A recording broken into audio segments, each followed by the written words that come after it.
The USA versus Australia Nitro Funny Cars this Saturday, Eastern Creek Raceway.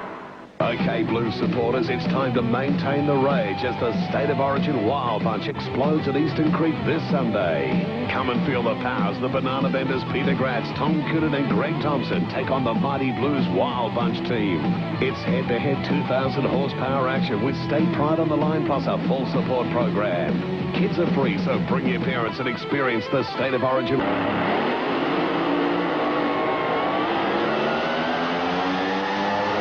And a driver has been dragged from a fireball in Queensland. Perth racer Robin Judd's 3,000 horsepower Studebaker exploded into flames at a drag racing meet. Robin Judd, this is a huge fire. Robin Judd, I would say it's... With the fire taking hold, Judd took almost 300 metres to stop. His fuel tank had somehow ruptured with 45 litres of racing fuel on board. A terrifying few seconds as emergency workers tried to pull him out of the inferno, Judd appearing to be trapped inside. He did get out of the wreck, and apart from the shock, he was not injured, but his $250,000 car was not so lucky.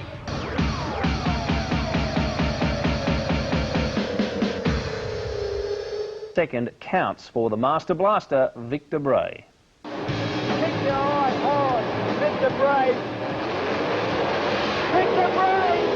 Over off the groove a little bit as the wheel attack. 6:36. It took just 6.2 seconds for Victor Bray to realise a dream.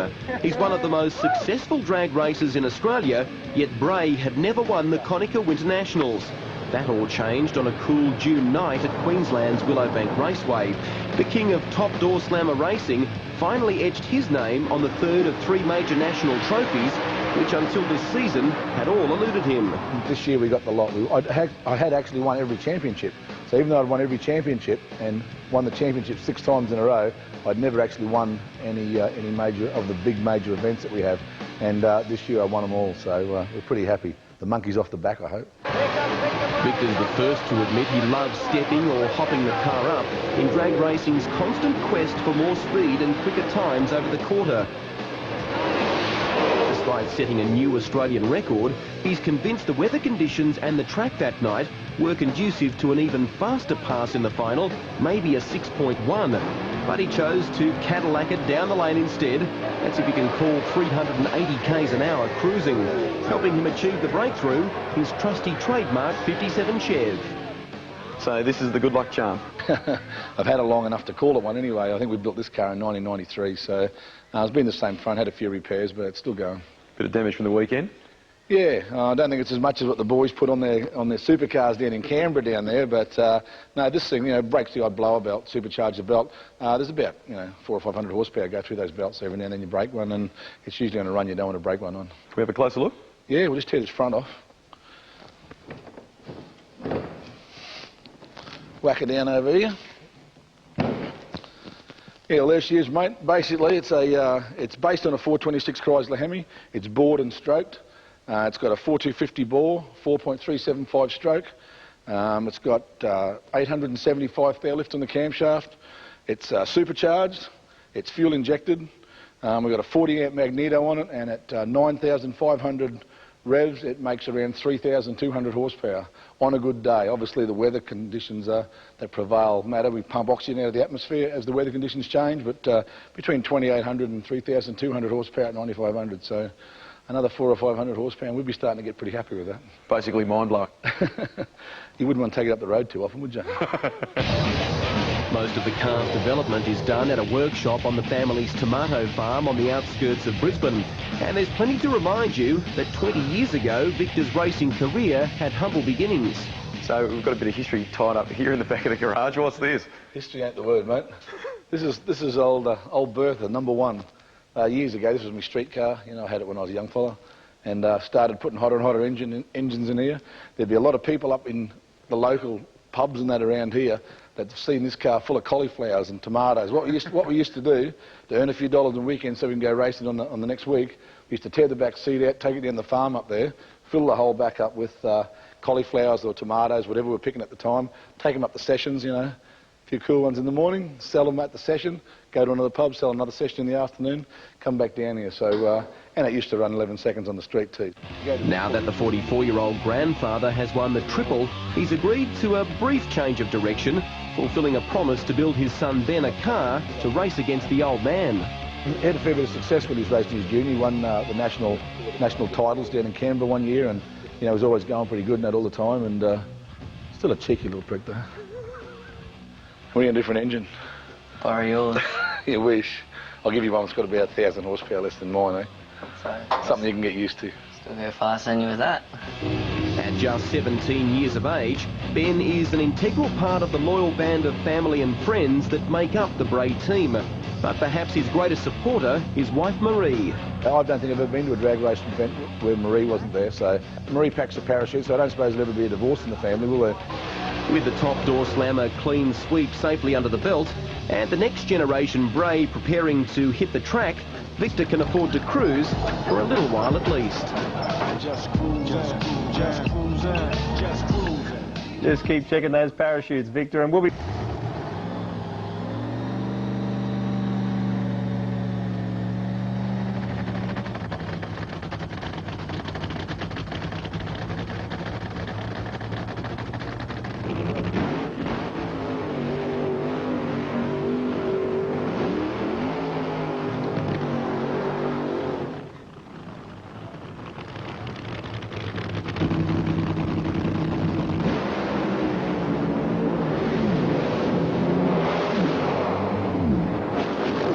There are two major challenges that face any drag racer going over 300 miles an hour on the quarter mile. One is to get to the finish line before their opponent. The other is to stop after they cross the finish line. At most tracks on the NHRA Tour, that's not a problem. But here at National Trail Raceway in Columbus, the shutdown area is somewhat unique. I'm standing there right now, and as you can see, the shutdown area crosses a public road. This is Refugee Road. It runs perpendicular to the racetrack here. Now, there have been some precautions taken to make sure there are no unfortunate collisions here at this intersection. Down the road, there's a sign that, well, warns motorists of the challenges ahead. Also, there's a police officer stationed down here on race day that controls that signal light. When the cars are running, the traffic is stopped. Now, the shutdown area continues way out there into that meadow behind me. And the NHRA, fortunately, has never had an incident at this intersection despite this rather treacherous setup. Oh, one other thing. The White family that lives in the house right next to the shutdown area, the NHRA has shown their gratitude for the inconveniences in their lives. Every time the Pontiac Excitement Nationals come to town, the entire White family gets free tickets.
With Kenny Bernstein say bye-bye to the crew and bye-bye to victory because he was beaten today. Stay with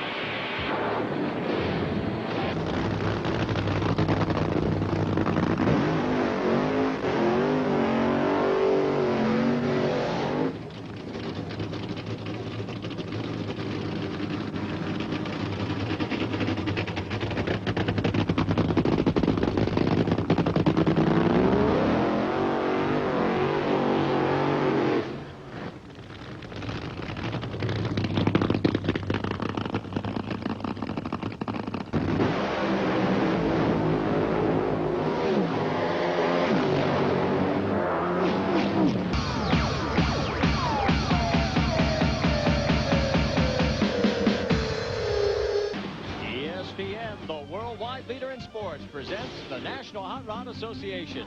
We're celebrating 50 years of power, the golden anniversary of NHRA Winston Drag Racing. Today, from Pomona Raceway.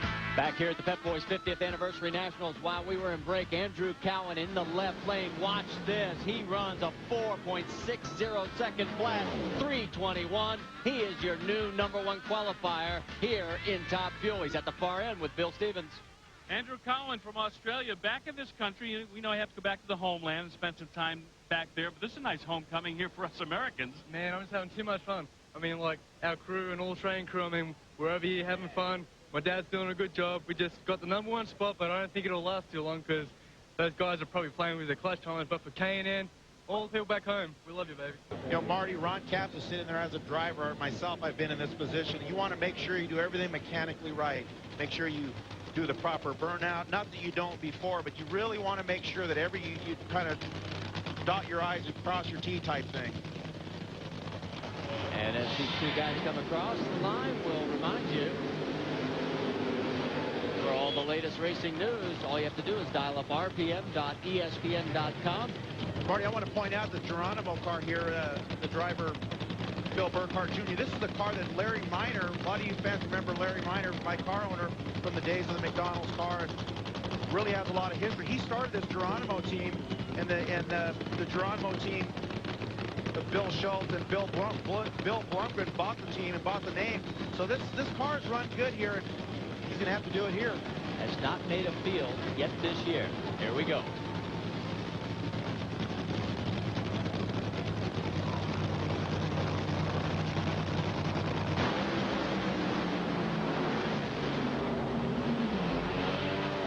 Burkhart explodes.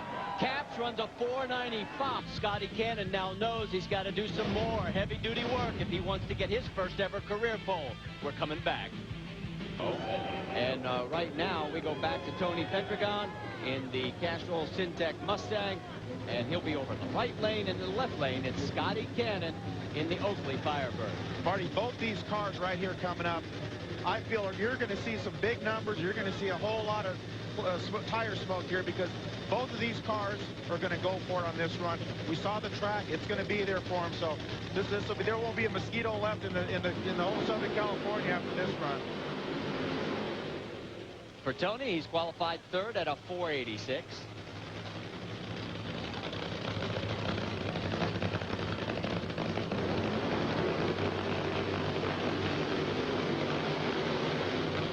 Let me correct myself. It's Scotty that's third at the 486. Tony's number 5 at a 487. But I think I agree with you, Cruz. I think it's going to change right here. Once that temperature drops, look out. Marty, this could be the final round tomorrow night to watch both of these cars. These are top-notch cars, high-finance teams going at it. John Medlin says, go get him, Tony.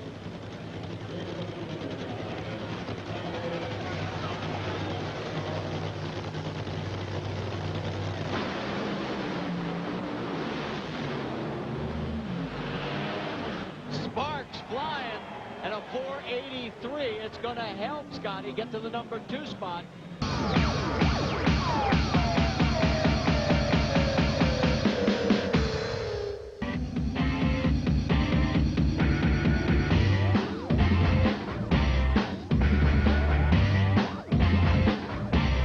Nationals has established itself as one of the biggest annual sporting events in Queensland, attracting visitors from all over Australia and in fact the world. This year's 3-day celebration of horsepower has enjoyed the mildest June weather in memory, with huge crowds lapping up the winter sunshine and packed entertainment program. Andrew Searle didn't improve, and although Steve Stanek did, it came at a huge cost. The second fireball of the event.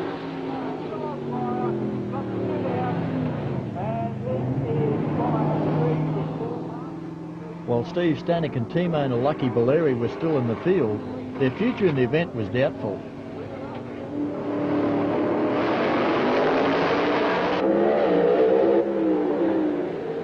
Les Winter then showed his rebuilt Chev was back in force for the...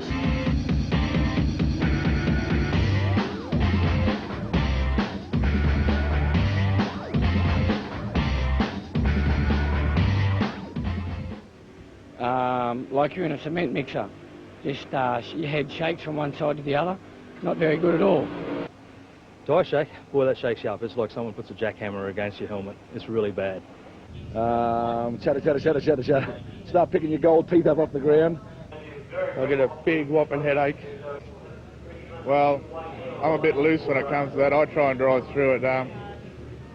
It just depends on how far it goes and how controllable the car is. If it's tyre shaking, I can keep it pretty straight. I'll get through it. But if it's not, you know, that tyre shake does a lot of damage to the vehicle as well. Round one of Top Door Slammer at the 2001 Conica Winter Nationals, all brought to us by Hogsworth Cafe. Andrew Searle in the custom line is going to be taking on Les Winter in the Winter Smash Repairs 55 Chevrolet. Steve Bent's Top Door Slammer just getting into the 8-car field is one huge achievement. You bet it is, Rob, and that qualifying session that the people have already seen here on drag racing from Willowbank Raceway just indicates how hard it is and what can happen in this magnificent door slammer field. It is tough at the top, and there is incidents galore in this category of racing that make it so spectacular. Any wonder it's one of the premier categories in this drag racing competition here at the Winter Nationals. It's a little like pro stock. Once you go to the start line in round one, where you qualify doesn't matter too much. If you're in the field, you can win this. A racer only has to overstep his tune up by a very fine margin. He's into that vicious tyre shake and it's all over. Andrew Searle knows what it's like to go all the way at the Conica Winter Nationals. He's done it before. Les Winter has been to the final. He's been a runner-up. He'd love to go one better. Neither of the guys are too keen to go in and stage, taking their time. Now they're in. Big wheel just launched by Searle right over near the centre line. He's got the performance advantage. 653, 350 kilometres an hour, but how close to the centre line did he touch it? If he has touched that white line, it means disqualification. Les Winter was right there with him. Oh, how so close, but I'd say he is safe. He looks safe to me. Next race in the first round of Door Slammer, Pt5 taking on Marcus Chambers. Both these competitors from Victoria. And we've got the mighty HQ two-door Holden there of Marcus Chambers. A very unique looking vehicle. You can certainly just about land a helicopter on the back of the wing on this car. And the guy who is the legend from Victoria is Pt5 in this beautiful Studebaker with the rear wing. Quite different design now to the rest of the cars in this field. And Pt5 is certainly a real legend in this car. The crowd just love him. Pt5 number 2 qualifier up in the 6.3s. Marcus Chamber with a personal best of 6.70. He is really starting to wind up the HQ Holden for Greg Lyle panel works. And it is great to have Marcus up here at Willowbank Raceway for Hogsworth Cafe Top Door Slammer. Once again, as I say, nothing's over till it's over in this category. Both cars away from the line with clean greens. Look at Capiris on a mark. Chambers is not going to let him get it easy, but it's Capiris right through the finish line for the winner, 6:42 at 326 kilometres an hour. They just keep on coming in Door Slammer. Here is Brett the Burnout Stevens in the Jack Daniels car. Loves to light up those tyres in the burnout. He'll go all the way to half track. There's not much doubt about that. In beside him in another one of these Studebakers, Gary Phillips, the 8-9 times Australian champion in top alcohol.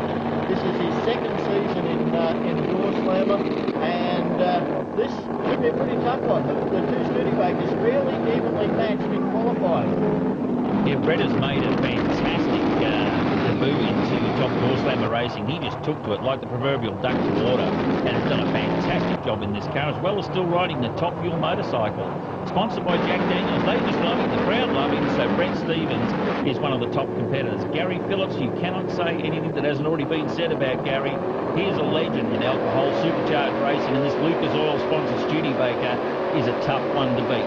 But let's see what Stevens can do about it in this first round. They're coming out hard. Phillips out of the groove a little towards, and I'd say over the sideline. Once again, performance advantage, 671. Stevens will get that one.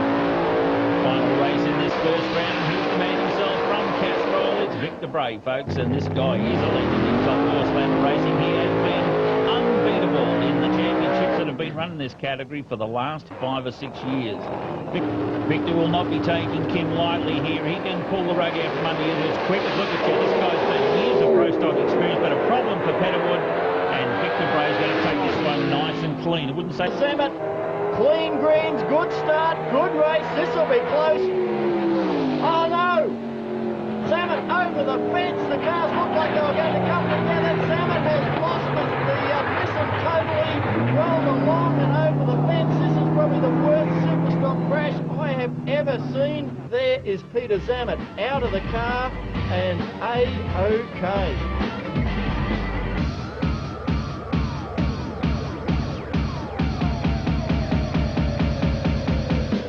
Jim Reed is instantly recognisable today in the world of top fuel dragsters. His introduction to the sport back in the 1960s was far removed from it. He raced an E.H. Holden utility that by day carried his tools of trade around Sydney as a plumber and raced it at weekends. Oh, I can remember many years ago at Castlereagh, I went out there one race meeting and I think we'd made the startling discovery that if we didn't fill the tank up full of fuel, this thing might go a bit quicker. So we went out there with, I think, about 1.5 gallons of fuel in the tank, and we ran 14.7, and everyone's, my God, shock, horror, shock. That's a street registered ute. He has plumber's racks on the bloody thing when he goes home. And the celebrations to understand the depth of passion that runs through this team. Winning, there's no second place. Winning's great. Getting through the rounds to the final is, I think I get more excited. The final is a bit of a relief, but yeah, I enjoy it. I love You enjoyed 300 mile an hour? Oh, that was fabulous. 301.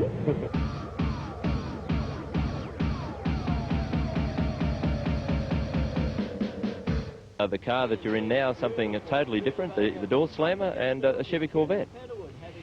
Yeah, it's interesting, these cars. Big difference between a pro stock car and a blown supercharged alcohol burning monster.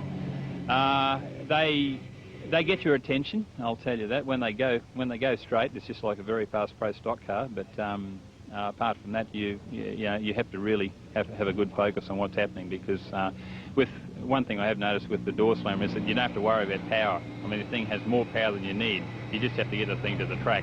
Well, that's what we're experiencing at the moment. We're doing our apprenticeship at the moment, but we plan to be a force to be reckoned with. As soon as possible, we'll get all the mistakes that I made. I made a list of 1,000 mistakes that I'd made. I'm up to about 850 at the moment, so still got a few there to go, but we'll get there. Yeah.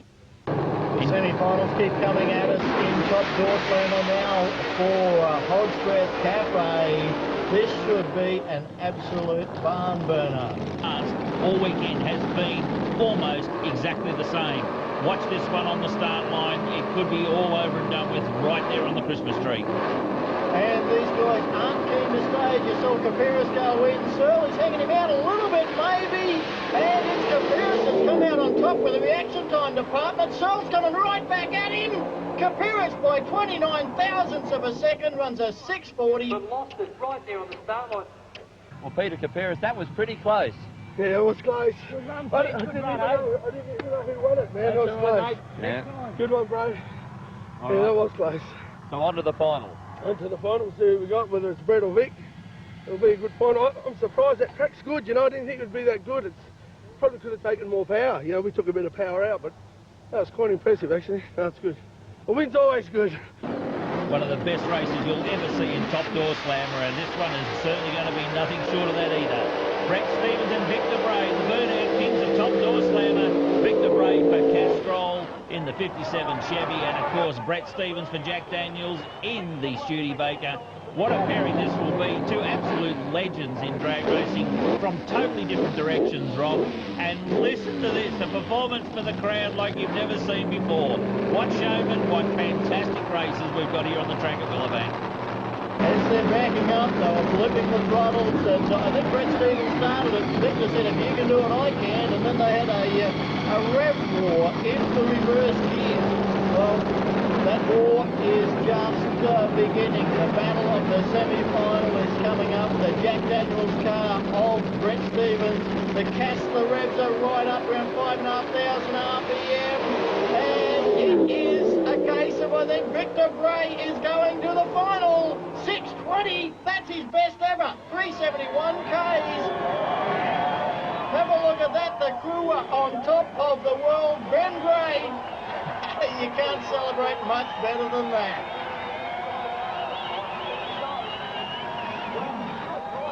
Man, them belts hurt when you pull them chutes, I tell you. That was one fast run there. Unbelievable. It's unbelievable. I can't wait for the crew to get here, mate. They worked so hard for that. So hard for that. That was fast. That was into the seat, helmet back, and oh, unbelievable. I knew it was pretty fast. What ET did it run? Don't know, don't care. Okay, thanks, Good, mate. It was just fantastic. It was out of control. 6-2-0. Oh, 6-2-0. 6-2-0.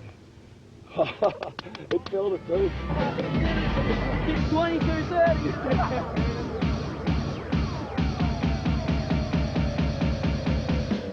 Now from Hogsbreath Cafe and Victor Bray for Castrol and Hogsbreath in the 57 Chevrolet to take on Peter Kapiris for Kapiris Brothers Racing in the Studebaker.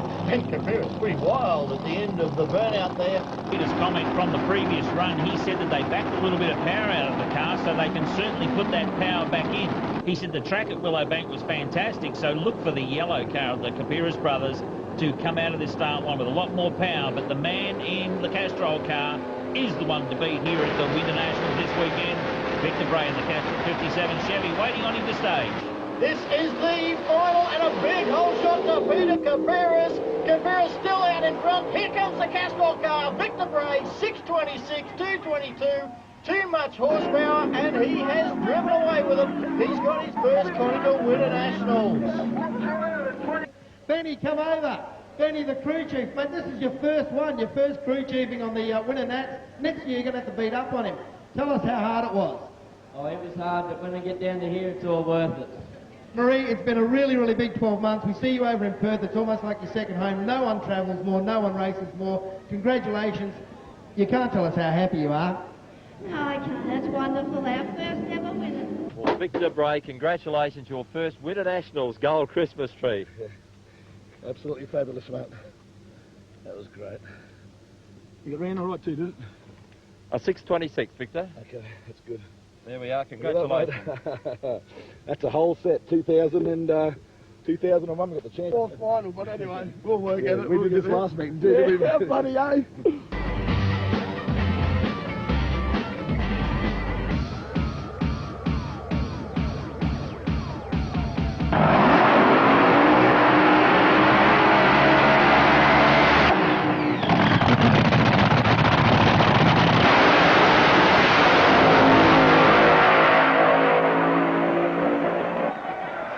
ESPN, the worldwide leader in sports, presents the National Hot Rod Association.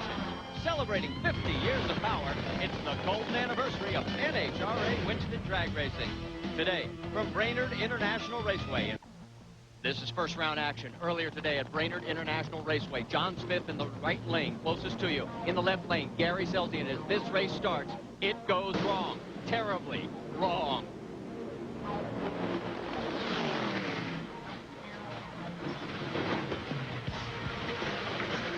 The blower explodes on the Team Winston Top Fuel dragster, cutting the left rear tire. Then the chassis snaps as Selzy fires over into the other lane. And watch how close he comes as he makes contact with John Smith and rolls over the top of Smith's chassis from the far end.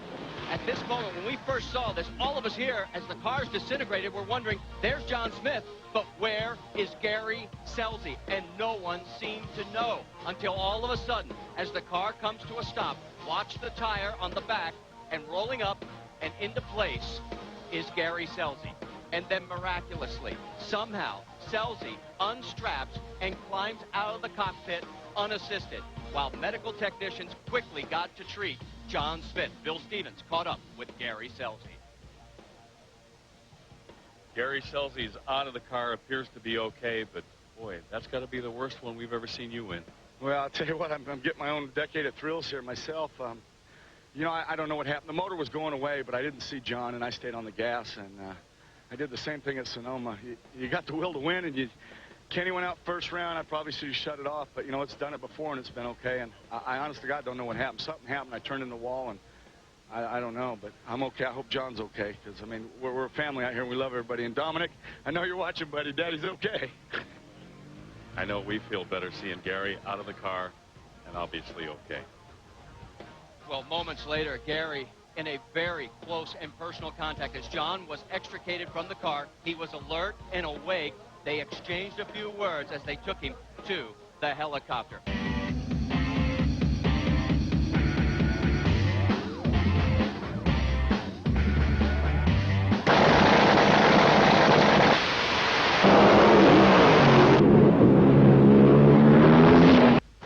Gentlemen, start your engine. ESPN brings you the fastest quarter mile in sports. NHRA drag racing. Feel the power as high-octane land rockets risk everything for speed.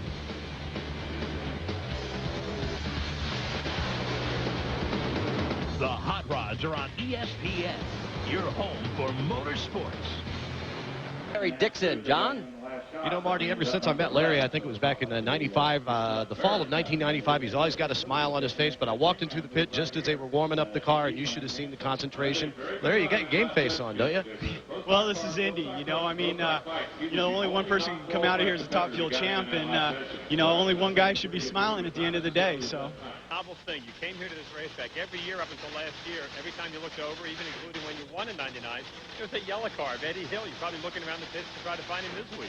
I'm serious. You know, with everybody else coming back racing, I thought for sure, you know, Eddie Hill would be here. But So much for joining us here on the 47th edition of the Mac Tools U.S. Nationals. It's the 500th NHRA National event at Indianapolis Raceway Park. And as you take a look at some of the action that has occurred here today so far, all we can tell you is the best is yet to come. Yeah, a lot of guys breathing a lot easier as they have advanced to second round action. And others, well, they're going home. The sport of drag racing has seen a lot of changes in its 50 years of history, but maybe no change has been more profound than the one involving Big Daddy, Don Garlits. In a world of successful rear-engine race cars, it is hard to believe that there was a time when the idea of building a workable rear-engine dragster seemed distant. In 1971, that idea became clear.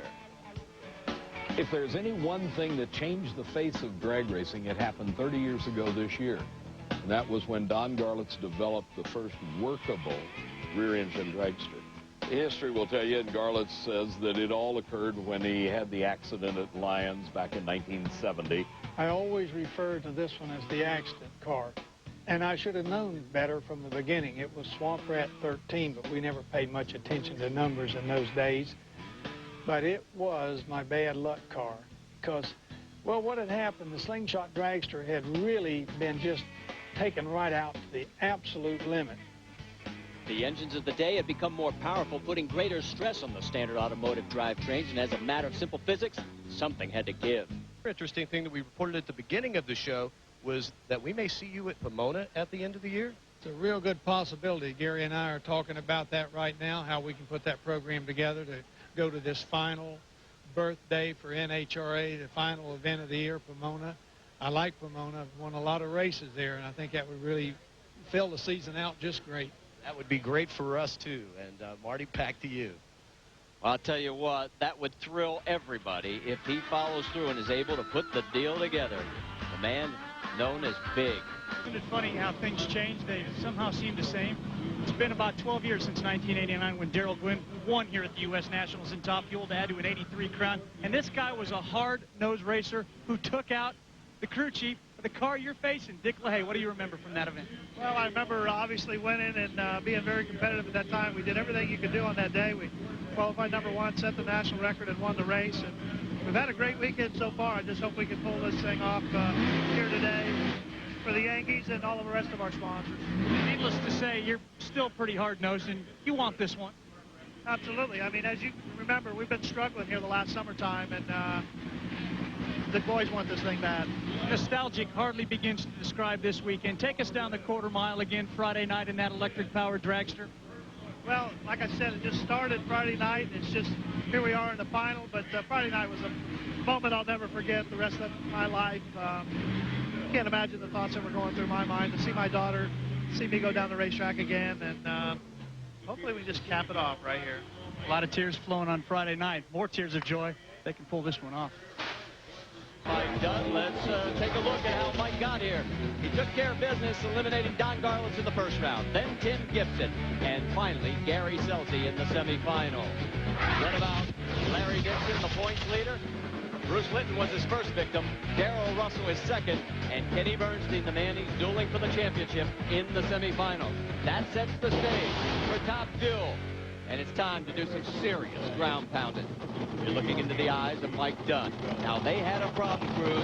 What does this do to the team psyche?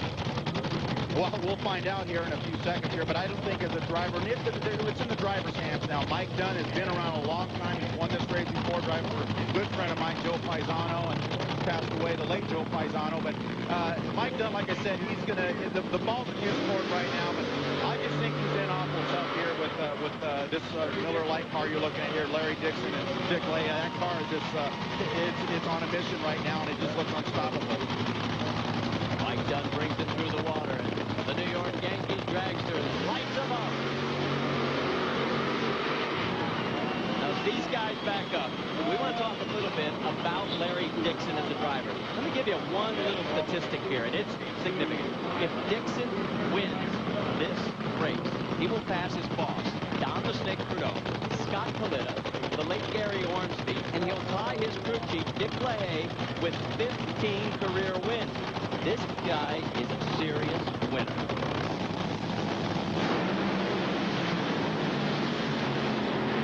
First, no contest.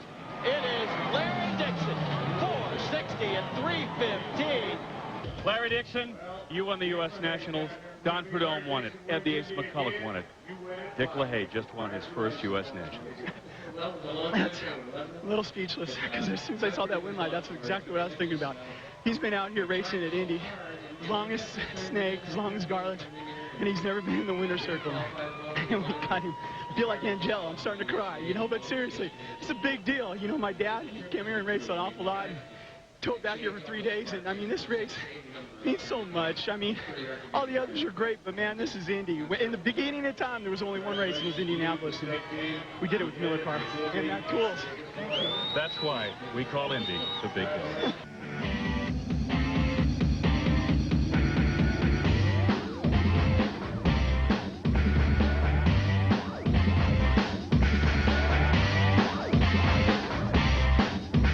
Brett Stevens has made a big impact in the sport of drag racing in a relatively short time.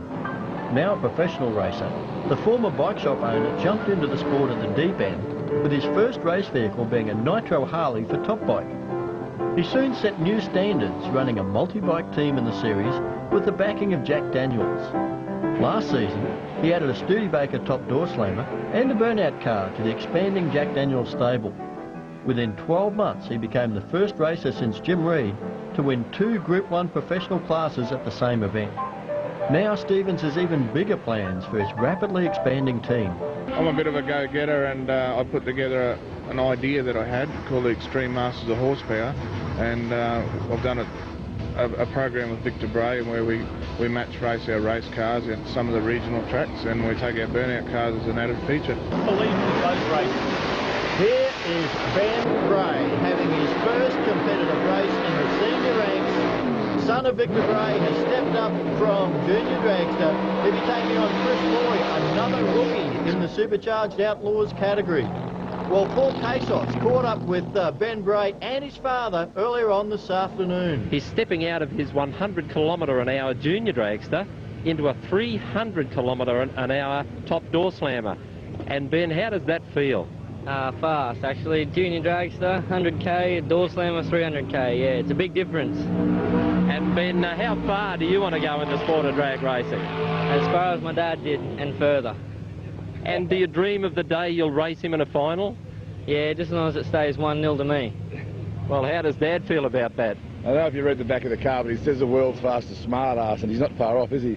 No, Ben's been putting these things together for years and years now. It's probably since he was about 12 or 13 years old, so he's been helping me in the last couple of years. He's taken on some serious responsibility with the clutch program and stuff we've been on in the engine, so it's only natural, I suppose. He wanted to drive on one day, and he's been out there, had a few runs in it now. It's been going pretty good, and I'm not going to say he's doing a good job in front of him, so don't ask me. But what advice did you give him?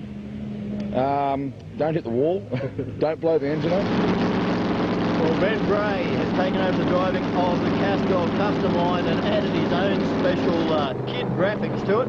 Chris Loy now in the Commodore, and Loy red lights away the race. So Ben Bray will claim a win in his very, very first Supercharged Outlaws race.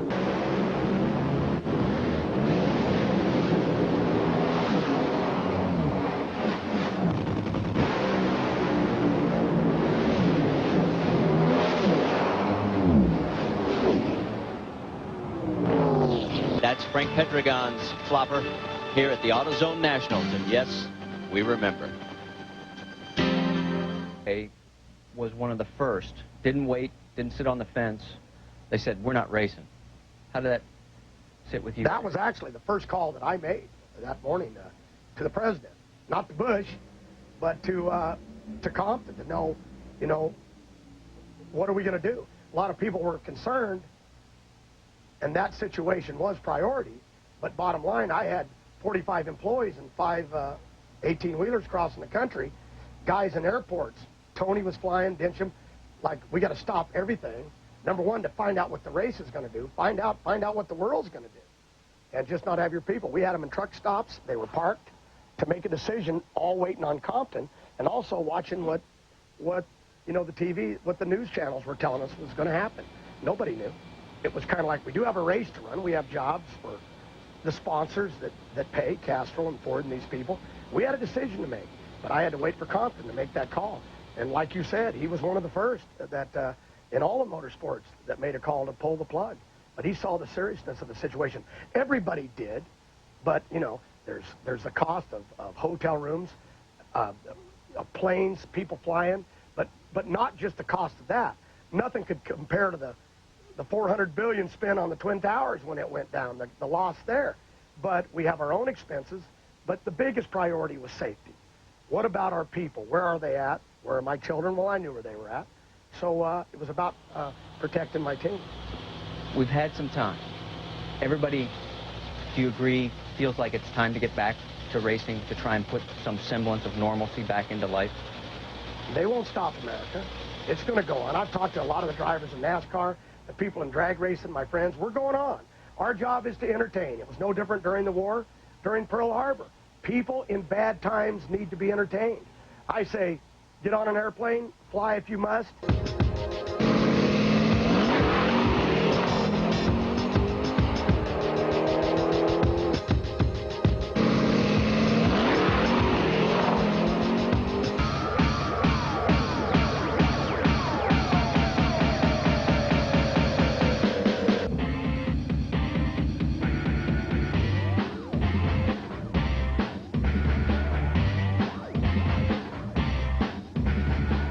At the big ones, the Nationals, the Winter Nationals, we've seen you shave your head. How big a meeting is it going to have to be before you shave your beard? Oh, good question. I don't know. I like to do things different. And it's more, you know, we're here to entertain the public. It's, I suppose, I'm a bit of a turkey at times, but it gets a laugh and I enjoy it, so what the hell.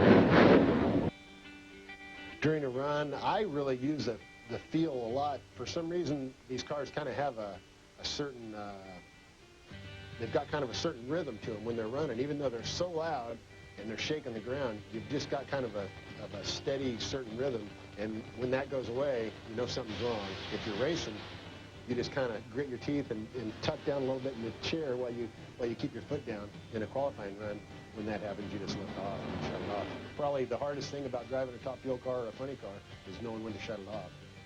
But probably your National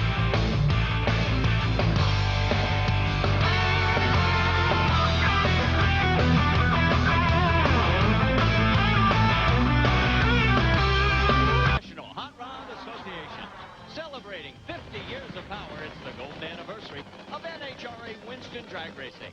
Today, from the Texas Motorplex, we got the news, in case you haven't heard. John Force's mother, Betty, 77, she's been ill for some time. She passed away Saturday. And Focus, Cruz, what's he going to do? Well, it's going to be tough for Force, without a doubt. John was very close with his mother. I had the opportunity to meet her a couple of years ago. Very nice woman, a very big drag racing fan. But John's a warrior. John's a veteran. He's going to try to come out here for his team and his sponsors and probably dedicate his next race victory to Betty. qualifying. John Force in the 10-time champion collectible in the left lane. Vinny Arcady in the right. Vinny is nothing but an afterthought. John Force thunders down the quarter mile, stops the clocks, 475, 322. Whoa! Look out! Talk about a wheel stand. Fuel Championship is a two-man battle, as we all know. Kenny Bernstein has 5 Winston championships. Larry Dixon is looking for his first. Both teams will be bases loaded and up the bat, you know, hit it as hard as you can and knock it out of the park, because that's what you need to do. You need to gain every round you can and every point that you can, and you're not going to do it being conservative. On the other side, you're not going to be dumb about it and try to do something that's not there. You just need to attack the racetrack and the conditions with what it gives you.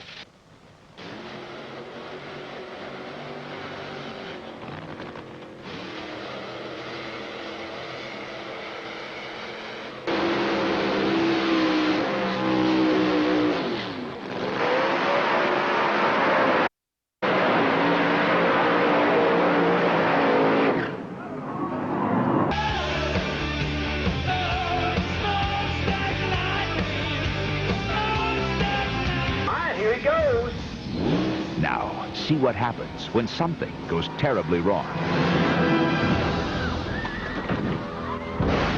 Watch again from the point of view of a spectator who was directly in the path of the drag boat.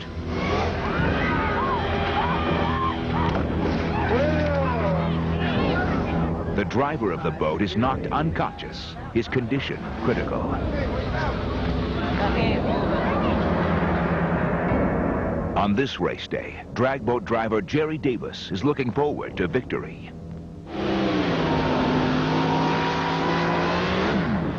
Instead, it's a day Jerry will never forget. He breaks his neck, shatters his shoulder, and fights for his life.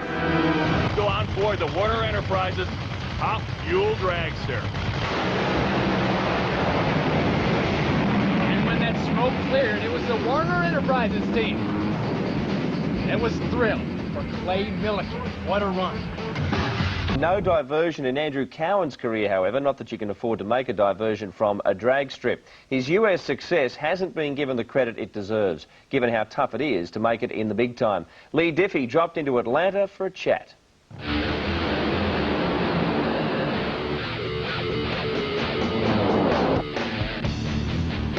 The NHRA. It's America's second largest show, second only to the hugely successful Winston Cup NASCAR Series. And one of its rising stars is an Australian. At just 22, Andrew Cowan is the hired gun for Darrell Gwynn Racing's New York Yankee-sponsored Top Fuel Dragster.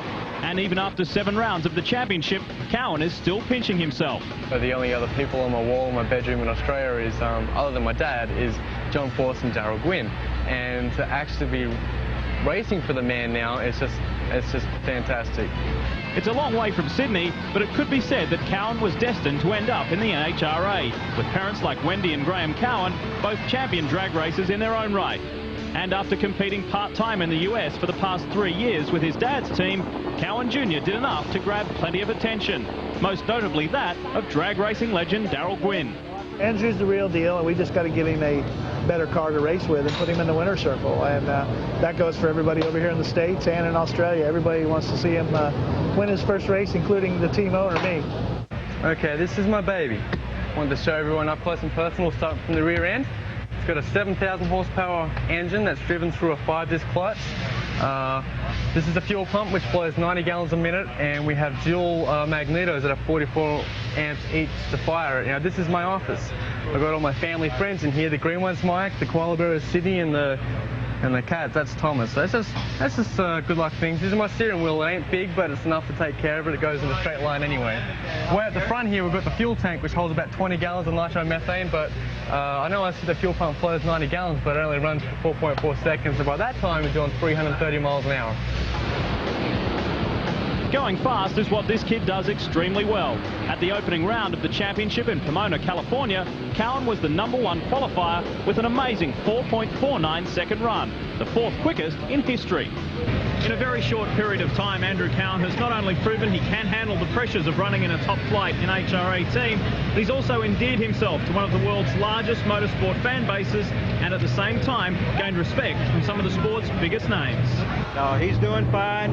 He'll get better and better, and he's doing good. He's capable of winning right now. There's nothing I could tell him really to be any more beneficial. He's ready. It's just get the car right, and he'll be right when it's time. Sometimes myself, I'm guilty of getting caught up in corporate America with Castrol and Ford and Mac Tool, and yet this kid, it's all about driving his hot rod and getting A to B and running a big low ET and a speed record like he did at Pomona. And he drive the hell out of a race car, so he got a big future ahead of him. And not only is this likeable Australian quick, he's a marketing dream and handles the fans with ease. Yeah, go to the T-shirt trailer and we're going to sell there, okay? Okay, buddy, thank you. Andrew Cowan, the NHRA super kid on his way to hitting his first home run. I have a very pleasing footnote to that story. Andrew will be in Australia to appear in early June, so keep an eye out for that. Big Daddy Don Garlitz himself versus Shirley Cha-Cha Muldowney. The lady in her big dragster. They'll pound the ground and smoke the tires to 230 miles an hour. Will the lady tame the swamp rat? Will Big Daddy put the lady in her place? Sunday. It's Shirley Cha-Cha Muldowney taking on all the big boys.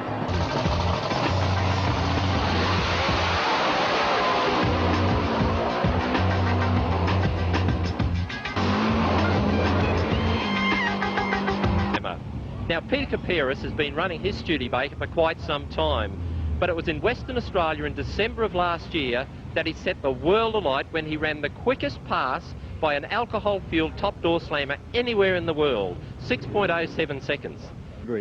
Now, these cars, of course, 3,000 horsepower sedans, the fastest drag racing cars with doors in the world. Tell me about the Inky valve. No comment. Well, it's obvious that Ian's not going to tell us about the Inky valve, but let's ask the car owner, Peter Capiris, all about it. About the Inky valve, it looks good, it works, that's all I can tell you. I wouldn't have a clue what it does, or like, you know, how he's made it and what it actually does, but I know it works, and it looks good, so. Well, certainly no comment up to now, but I know Tony's beside us at the moment. Let's ask Tony what this valve's all about. Tony, can you point out to me where the Inky valve is? Well, normally it's not on at the moment, but it's normally sitting on the front of the engine there, but it's a bit of a secret, so not too many of us know what's going on with it. What's that you've got in your hand there, Ian? That's actually the Inky valve ball. Okay, well, I think we've caught you with it, so how about you telling us all about it? Okay, well, I can't tell you that much about it, but what I can say is that it's part of the fuel system for the race car. It's something that's been developed over the last couple of years, thinking and more thinking. I designed and built the valve and put it on the race car and it works. When's it going to be available to all the other competitors? When we've retired from all forms of drag racing. Well, Paul Kasos has tried to break through the shroud of secrecy without too much luck. Pressure is on and pressure is really on Capiris. Red lights and goes too early. Victor Bray's into the final. Victor, 650 at 220 mile an hour, into the final. How'd that happen? Into the final? Peter red lit? Yeah. The guru of the lights red lit? Unbelievable. Bad luck for him. Good luck for me. That's the championship. I just can... Congratulations. For sure. You for real? I knew he drove away from me pretty good. Boy, that guy's a running tough. Peter and the boys, that's about the only way he could have got beaten. Unbelievable, mate. An obviously shattered Peter Capiris, still shaking his head over that red light. Those guys sort of lifted the benchmark, I suppose, running that 607 in Perth. They're consistently running fast numbers now, and it's made everyone else pick their game up. Hence, you know, we're going to get more breakages. There's going to be a lot more wear and tear on the parts because we're trying to push them so much harder. Peter Capiris and his crew, the top door slammer meeting over in Western Australia, has happy memories. Now, not only did they win the meeting, but they actually destroyed part of the car. Seeing in qualifying, a rear tyre exploded and took the rear of the car virtually completely off it. What sort of damage, though, was done to the car? Yeah, it was unbelievable. The tyre actually twisted on the rim. One of the B-locks failed. It twisted, the tyre snapped, broke through the chassis, bent the chassis, broke the body in about, I don't know, 20 pieces. The roof flew up about 80 feet in the air, broke the wing, did a lot of damage, broke the tin work. Yeah, almost smacked Peter in the back. Like, lucky the way Murray Anderson builds the cars, like there's plenty of bar work, so Peter was lucky that way.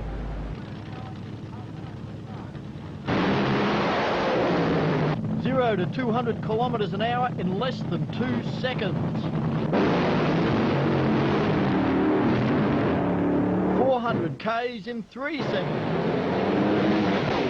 500 kilometres an hour in just 4 seconds. Top Fuel dragsters. They're the fastest accelerating vehicles on the planet.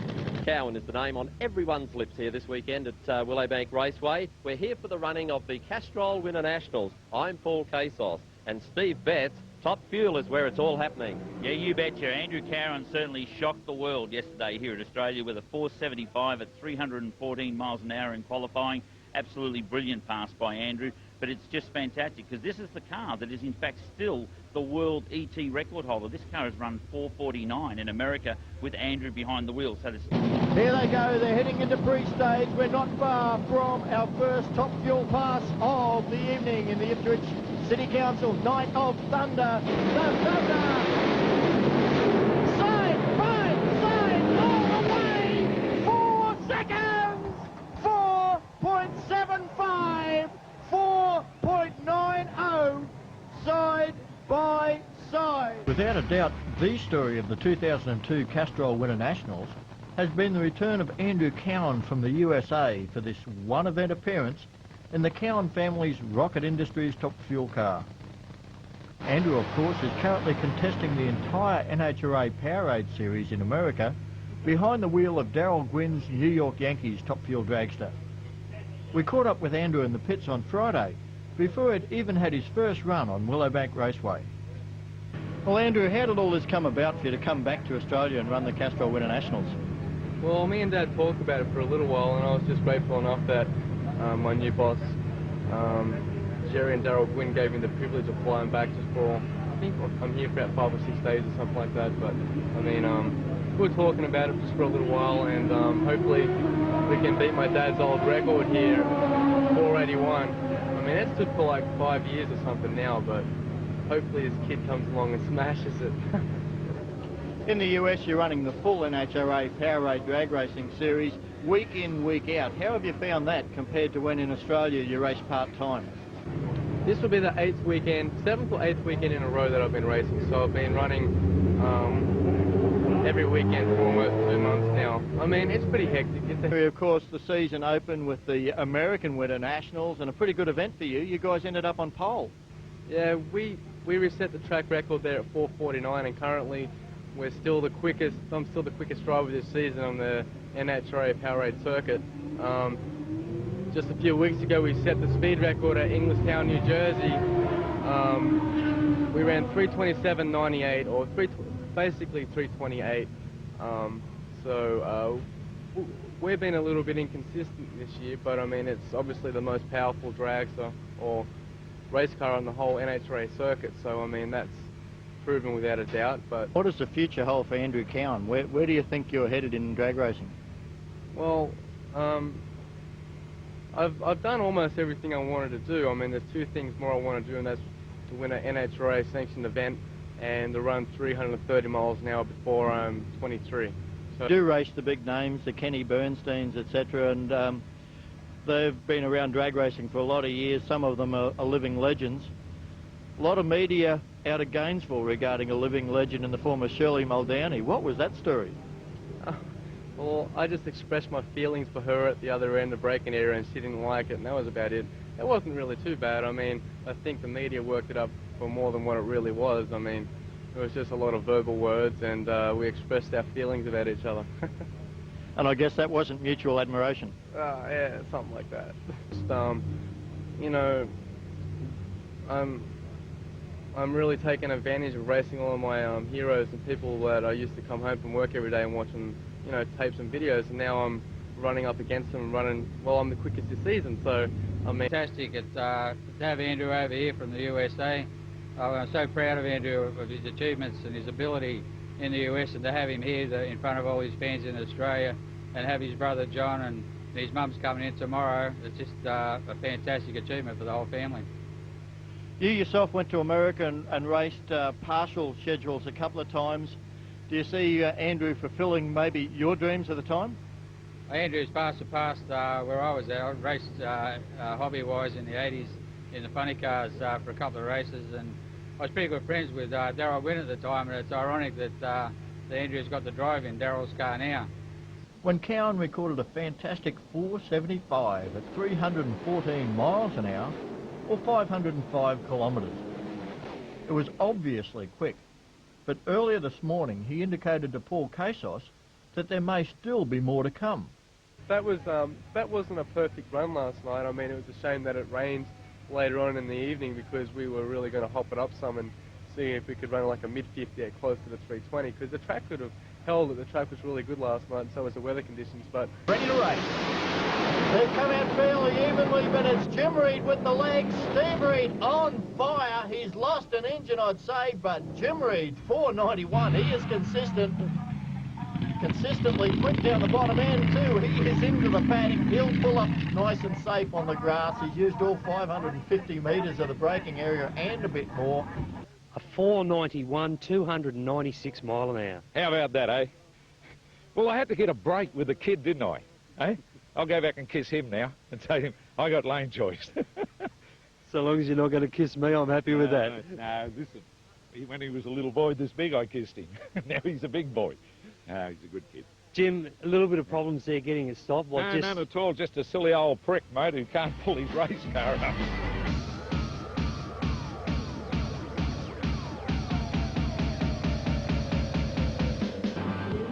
Start with a big 8-litre or 500 cubic inch V8.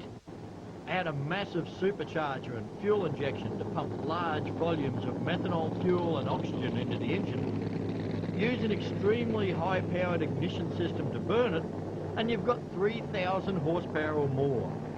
Bolt all of that into a highly specialised chassis wrapped in a fiberglass or carbon fibre body, and you've got yourself a top door slammer, the fastest drag racing sedans in the world.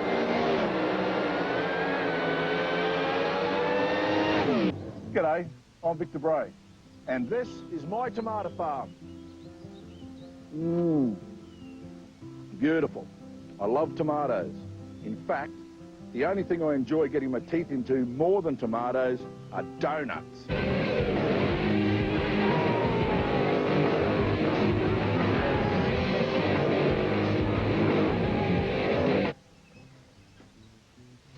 Now, I know I probably look like a bit of a health nut, but I'm not. And while I wouldn't encourage anyone to smoke, I have been known to enjoy the occasional drag. This is my tomato sauce, and this is my power source. Castrol Formula R engine oil. It's easy to use. All you have to do is lift the bonnet. Castrol Formula R, race proven by Victor Bray, 6 times Australian champion and world record holder. Following the huge success of the Australian Nationals we held here in January, there's some fantastic news for Willowbank Raceway fans. ANDRA has allocated the 2003 Australian Nationals back to Queensland. The news for Queensland drag race fans got even better thanks to the Queensland Events Corporation, who joined with Willowbank Raceway in mounting a special media launch soon after the Castrol Winter National, featuring the Honourable Tom Barton, Minister for State Development in the Queensland Government. Minister Barton was chauffeured into the venue by Victor Bray to make a very welcome announcement. It's a great pleasure for me to be here today to announce that Queensland has secured the rights to stage the Australian National Drag Racing Championship for the next 3 years. And the event will be held at the Willowbank Raceway at Ipswich from 2003 to 2005. The Australian National Drag Racing Championship is the oldest championship drag racing event in this country, having been held every year since 1965.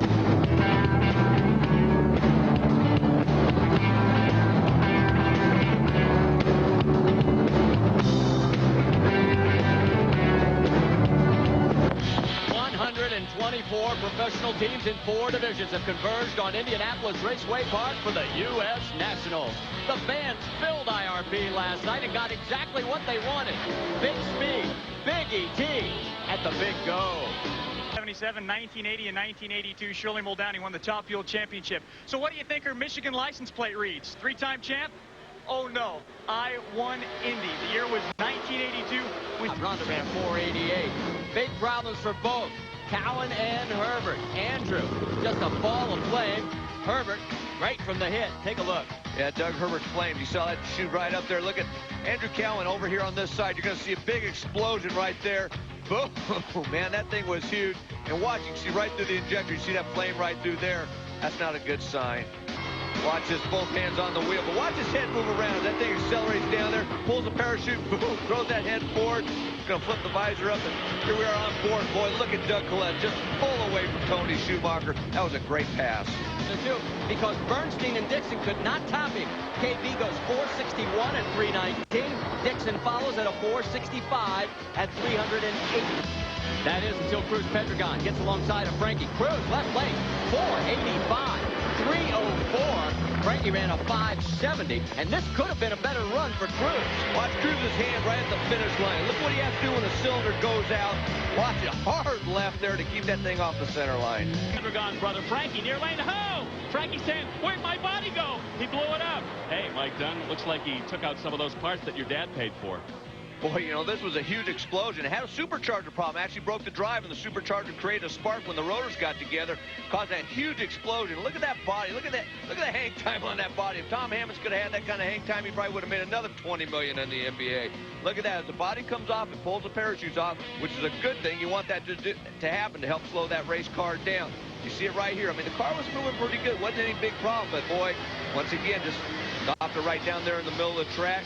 And look how high this body was. I mean, he probably had to get clearance from the tower to land that Pontiac. Yep, new funny car altitude record. All right, how about that third Pedregon brother? You know, the youngest one, Tony. Look out, funny car coming through. This is against Gary Densham, his teammate, but Tony goes 479 and 317 last night. Good for number one. Densham, however, took out those foam blocks at the end of the racetrack, and he dings the right front corner of his Auto Club Mustang. And 22, that's Corey's best run of the year. Oh! Dave Bieneman goes vertical in the near lane, and Mike Dunn, you've had a couple of those. Yeah, I have had more than one of those, and what happened was Dave actually hit the throttle before the tree was activated, got back out of it, and did actually what we call two-stepped it. That allowed the clutch to come in too fast, didn't slip that clutch, and just drove it right up on the tires. Big air up there, and brought her back down and just kind of tapped the wall a little bit. Tapped the wall and swished the front end. All right, Big Daddy Don Garlits was qualified for a while with a 488, but last night has his problems, and Andrew Cowan in the other lane goes 459 at 319, and the Aussie now number 4. A lot about tire shake. Well, imagine what it's like to go 5 Gs in the top fuel dragster in a funny car, and then all of a sudden you're in the washing machine with the spin cycle and you can't see because everything's a blur. If you don't believe me, just talk to some of the drivers. It could be pretty bad. I've had it where it's knocked the fillings out of my teeth, and I've spit up blood at the other end. I mean, it's been pretty violent at times. It's really like someone hitting you in the head with a baseball bat as hard as they can. Physically, it kills you. I mean, you see stars and all that sometimes, but the real scary part of it as a driver is you don't see. I mean, it shakes your brain in the membrane, in the liquid membrane, so much that you almost black out. It's a violent shake. It beats your head side to side against the roll cage. It shakes you back and forth. And if it's a real bad shake, I mean, it kind of goes pitch white. You know, you can't really see anything. It's like putting your head in a mixing bowl and you're trying to see down the racetrack. You literally can't see, and it'll go white, and it'll just white out. And you feel it. I mean, you get a tremendous headache. It's just like putting your body in one of those paint shakers at the local paint store. I mean, it just tears you up. It'll give you a headache for a long time. I used to have rocks pretty big in my head, and now they're just little small pebbles after being through a bunch of tire shakes. Because it'll shake your eyeballs loose. It really will. It'll bruise your eyes, and it'll hurt. To get in, but keep an eye on the right side because all of a sudden it erupts into flames. Boy, and this is a huge funny car fire. You see Terry trying to get this thing under control and get her stopped. Look at the roof hatch come off. He had the same problem in Memphis in 2000, and he had trouble getting out of the car. Not this time. He was coming out of that roof hatch before the car was even stopped. It was getting plenty warm in there, and he did not want to stick around. You know, as you look at the remnants, did you also notice the safety safari was on the scene before the car was completely stopped? Way to go, guys. As you can see, just a ton of damage on Terry Haddock's flopper. And the body, of course, destroyed. There's the tires. Man.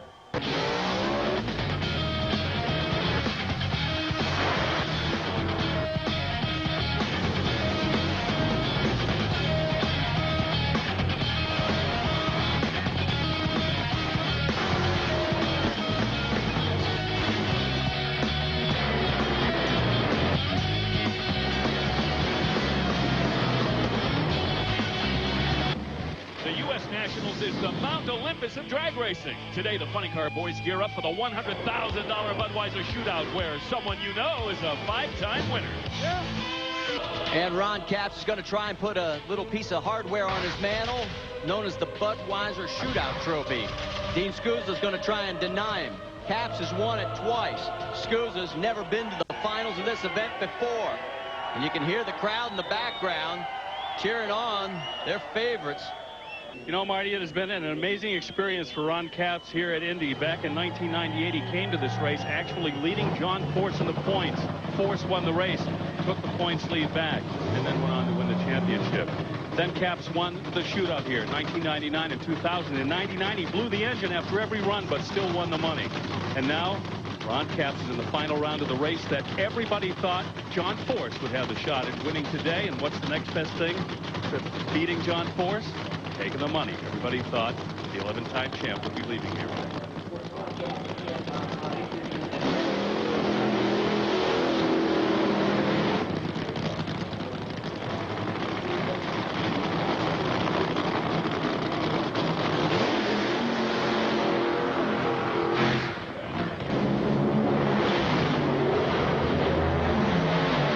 And you're looking at your second 3-time winner.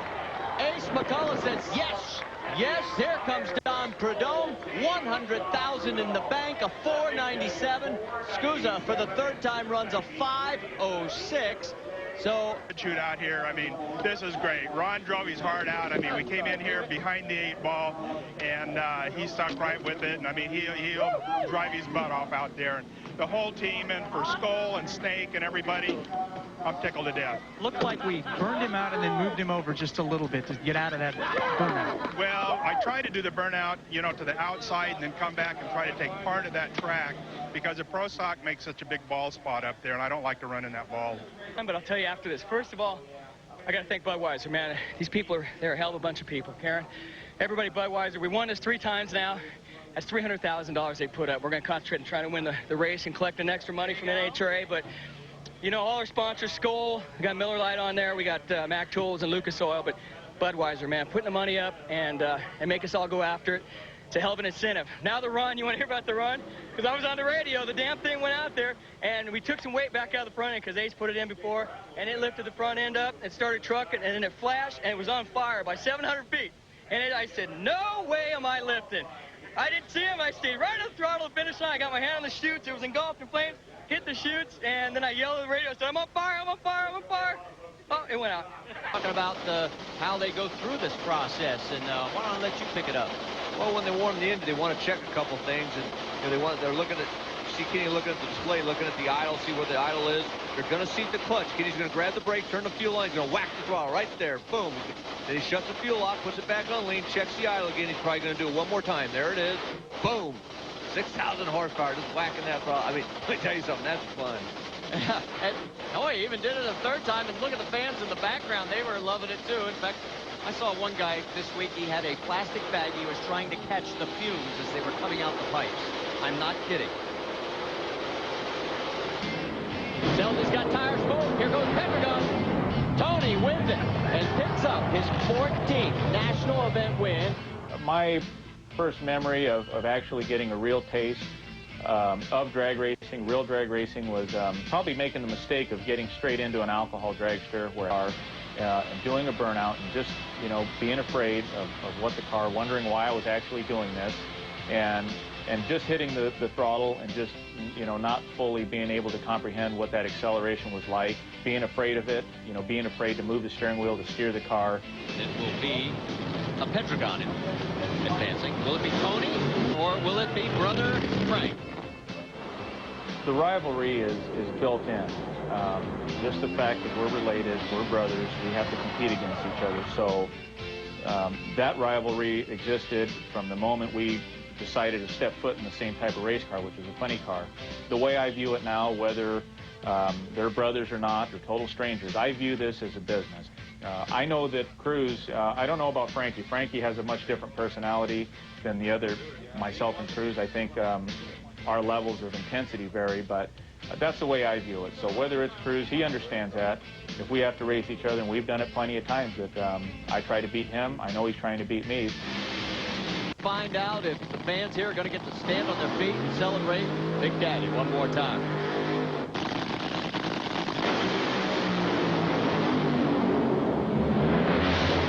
He's on it. 476 with a 3 by 2/1000th of a second. Big Daddy Don Garlits is in. That is a career best speed for him. 318.54 miles an hour, Dave. Daddy, you've already made so much history here at Indianapolis. Last year, you get into the field. You went 4, you went 300. You just went 476 to get into the field, and maybe as dramatically, the first time Swamp Rat 34 has gone 300, 318. Wonderful. I knew it could do it. Hold on. Oyama goes 476 flat, and he has bumped out Big Daddy Don Garlits. He has moved into number 16 spot, Bill. Oh, my word. Just like Gainesville. Big Daddy Don Garlits, you heard it as well as everybody else. So close again. Well, that's too bad. It ran good, though. We're happy with it. Are we going to see you again this year? Maybe. That's what you always tell me, and somehow you always find a way to come back out. More money. We'll hopefully see you down the line, Pete. And I think if you look at that face, he is choking back some emotion. He really wanted this. And you can see he's distraught over this. That car was originally designed to run 300 miles an hour. That is Pat right there.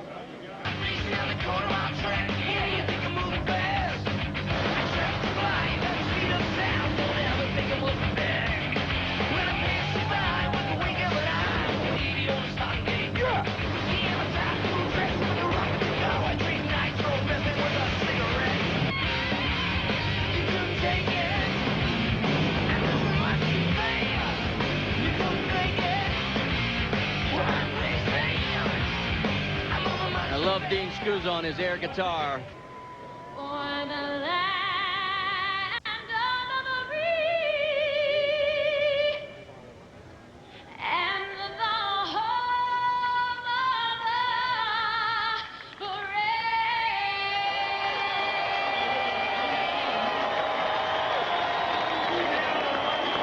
Tiffany Mountain, and this is an Apache attack helicopter that is going to make a flyover right down the drag strip, coming right towards the far end. And look at this as we hear 6,000 horsepower come to life in the background. And he's dipping down low. He's going to get the fans a great show.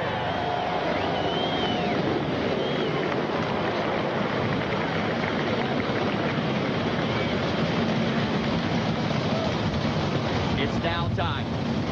124 professional racers started. We're down to 64. And by the end of the day, there will only be 4 left standing. If Tony Schumacher wins this one, he would take over 4th place in the points. That's how close it is between these two. Russell's in mode. Schumacher wins, moves into 4th place in the points, and right now, Darrell Russell is over in that other lane thinking to himself, the national anthem just lasted longer than we did. 1999, he came to this race and took over the points lead. You just moved from 5th to 4th in the points. Not as exciting, but you're on your way at the U.S. National. Yeah, no question about it. For the whole Army team, that was a tough race, man. Once again, me and Darrell Russell, 8-9 qualifier, first people out of the box. And, man, it's the U.S. Nationals. It's Indy. It's a huge one to win. We won it 2 years ago. I have General Cabot here, Colonel Nickerson. These guys are huge. You know, yesterday we had all kinds of people here. This is a big weekend for us. We're proud to be part of the United States Army. General Kean, that's for you, buddy. 4-star general at his first drag race. Awesome stuff. Yeah.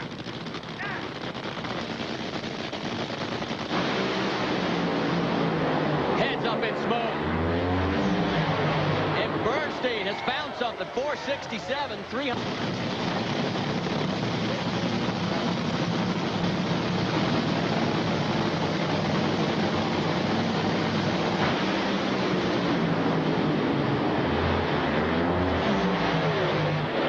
From the Sanyo Lightship, John Smith went up in smoke. Shirley runs a 470 at 317 miles an hour. Starting line, Andrew Cowan and Paul Romine getting ready to go. In fact, the bulbs just about lit. Both these guys have been burning up parts this weekend.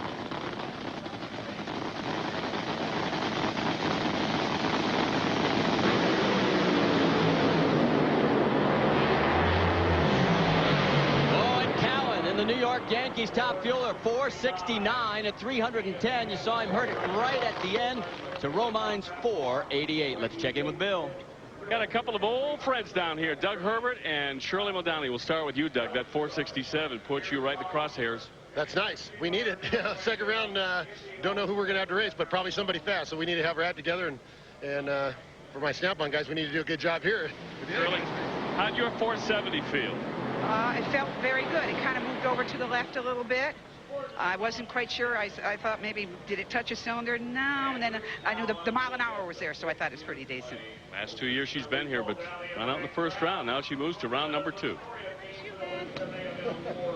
They're at Indianapolis Raceway Park, and you can see the safety safari is taking care of a little oil dropped by Yuichi Oyama on that last pass. That's going to give us some time to go to the far end, check in with Bill. All right, see if you can follow my stream of consciousness here. In 1999, let's see, Mike Dunn was driving the New York Yankees car, was in the points lead. Now Andrew is now in that car. And then you raced him in 1999, Corey Mack, in the final round. Did I get it right? Yeah, well, he actually won, so hopefully in the semis, if we make it that far, I can get this old guy back, you know. But, like, what can I say? Mike Greeny's doing a fantastic job in that crew for Mac Tools, GMC, Winnebago, and all the guys. It's just fantastic. Thank you. And you've got your foot on everybody's neck this weekend. Well, we're trying awful hard. We have nothing to lose and everything to gain here. You know, it's going to be hard to catch those two top, the top dogs. But guys behind us are awful close. They're breathing on our neck. We need to start doing the same to them. Bus action, of course, helping Shirley Muldowney to the races this weekend. And talk about easy living. We got a little ESPN2 going on back here. We've got all kinds of collectibles on the wall. And we got the legend in round number 2 for a little rematch with that Andrew Cowan. I just found that out. What did he run, 69?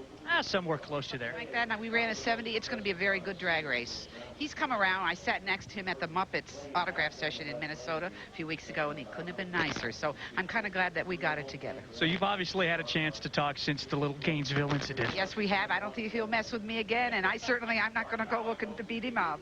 It's going to be a great race. Not a bad place, though, Marty. What do you think? Big screen right here. The living is easy, let me tell you. You tell her I'm jealous. I am very impressed. That is very nice, and we'll be over after the race for cocktails.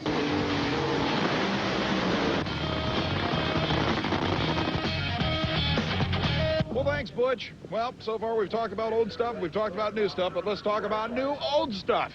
Gary Irving, the Canadian pro-modified racer who switched to Nitro Coupes a couple of years ago, has been known for building stuff that nobody would ever dream of. Remember his 52 Chevy Business Coupe?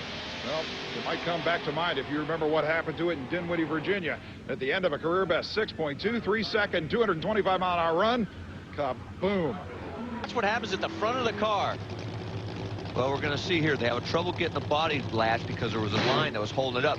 There you see the car lurch. What happened as the crew member was trying to lift the body up, it actually connected with the injector link. There's the throttle linkage, which is on the side of the injector. Now you got to remember, Bruce Sarver's sitting there with his foot on the clutch pedal, his hand on the brake. It's a triple clutch. As the engine RPM comes up, it engages the clutch and allowed that car to lurch forward, basically just blowing Bruce's foot off the pedal.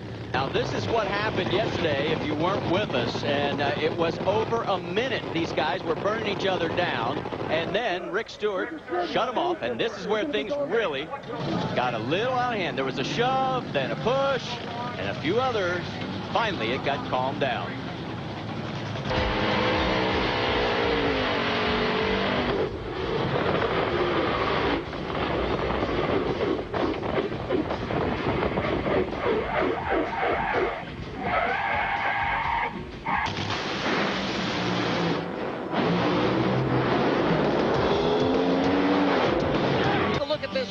This is right next to the track. Yesterday, this was Lake Memphis. We'll show you more in a minute. As we come up over the track, sunny skies, great crowd on hand, and we're ready to lay down some big numbers here at Memphis. But first, let's go back and show you yesterday. 7 inches of rain in a 36-hour period.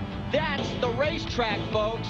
Believe it or not, this is 2:30 in the afternoon, and this is how we were clearing water. Can you believe it? I mean, if that was snow, it would have been about, 4 or 5 feet deep. And talk about the pits, that's one poor sportsman racer couldn't even get close. And somebody's got a good sense of humor. And there's a guy violating the rules. He's making a wake. And that is a pro stock car sitting up on the jacks, just trying to stay dry. And yes, we were racing and not boats just 4 hours later, believe it or not. First up in top fuel last night, John Smith and Rhonda Hartman-Smith side by side again. Rhonda goes 465, John a 467, both over 312. Then it was Andrew Cowan left lane. He lays down a big number, 4.594. Doug Herbert goes 476. By the way, Andrew, 319 miles an hour. What about Doug Coletta and Darrell Russell? Well, listen to Coletta's car. You'll understand why he only ran a 499. Top fuel sheet, your #1 seed is Andrew Cowan. We know he can qualify #1. You want to cash one of these in for a national event trophy, don't you? Well, I hope so, man. You know, that's the 3rd time that I've been on the pole position. They always say good things come in 3, so hopefully for Darrell Gwynn, this whole team, and Mike Green and everything, we can take home that gold trophy tomorrow. I mean, like, we were on a really good run that last lap, and the belt decided to come off, but I guess if something good to happen, something bad's going to happen, but I'd rather it break then than the first round, so. Hey, one will work. Whoa. Something just happened up there. We just had an explosion in Dean Scooz's engine right behind me. Good. One of the crewmen had knocked back down, and they're fighting a little bit of an oil fire underneath the car right now. Totally unexpected. They were doing their usual maintenance on the car, getting ready to tow it back to the pits when it happened, and it threw a start into everybody. I'll try to get a word with someone and find out what happened, but right now I'll send it back to you guys. You can just see the pictures here. Scooz, man, that was so frightening, Dean. Do you know what happened and if everybody's okay? Yeah, the fuel tank just went off, man. It was sitting there for like, 45 seconds and just bam. I mean, it sounded like a quarter stick going off. I think Wes has already got some fuel splashed on him, but man, that's like the second time Cruises came over and said he just did that last week, and I've never even heard of this stuff happening, so we have to check out why. Sometimes when you least expect it, something like that can happen. You're talking about nitromethane, you're talking about the laws of physics and a lot of hot pieces and parts. You just never know. Mike's left of the fuel cell, and look at that. Look how it split the side right there. Wow. I mean, that was some, that was a serious explosion there. Whoa. And the crewman that was standing over that bomb, Marty, Wesley Parker, he's got aspirin in him now. He was a little shook up coming back in the van ride. Wes, how are you? I'm fine, just a little scared more than anything. It kind of caught me off guard. And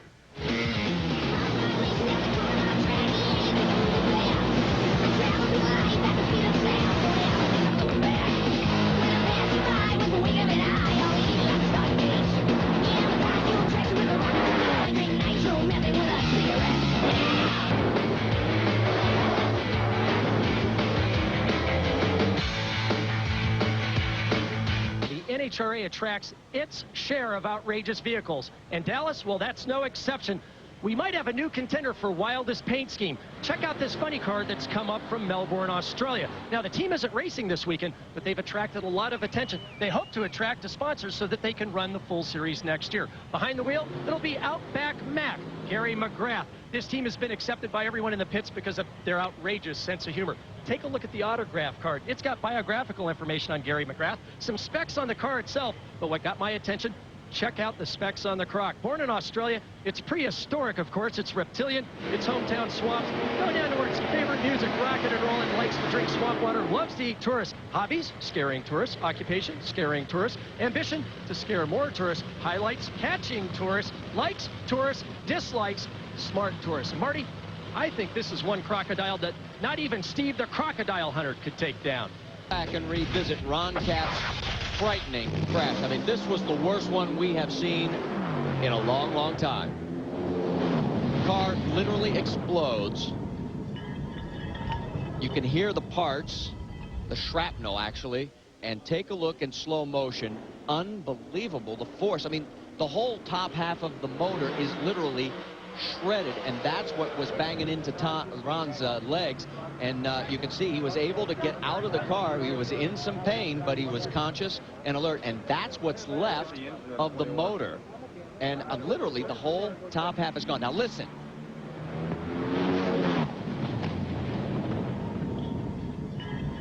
And there come all the parts.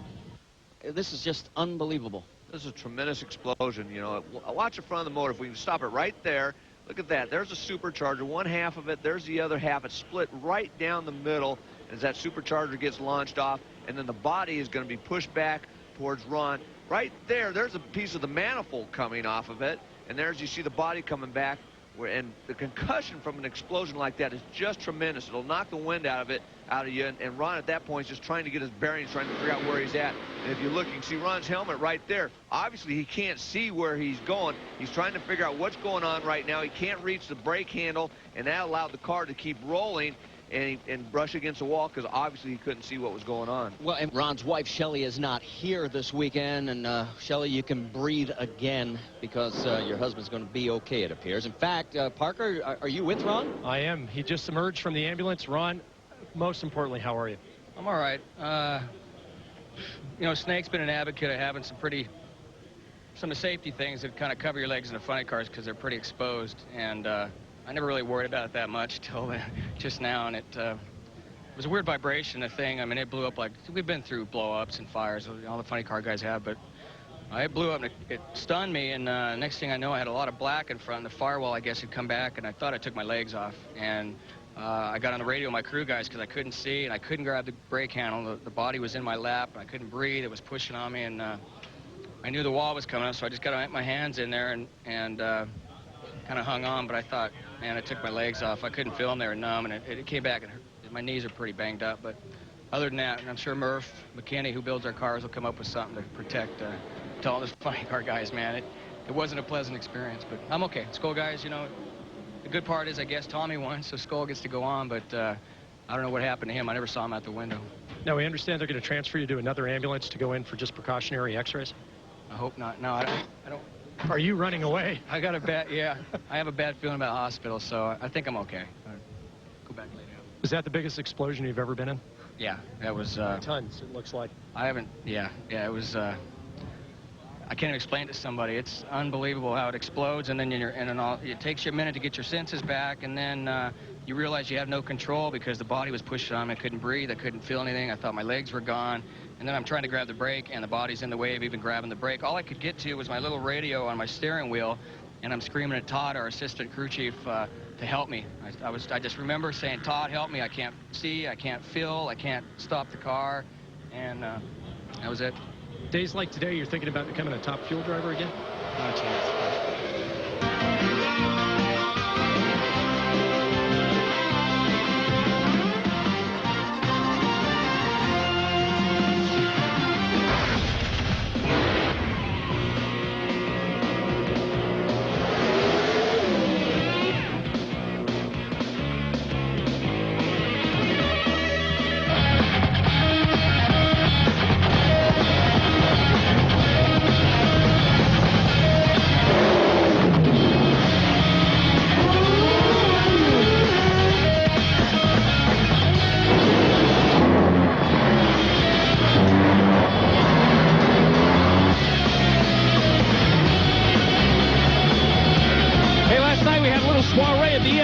At the other strip in Las Vegas is the rock band Kiss with Gene Simmons and Paul Stanley were there to mingle with John Force, Doug Glidden, Tony Pendergon, and a whole bunch of fans. And, of course, Gene Simmons brought his quarter-mile tongue with him. Right now, we get ready for Scotty Cannon.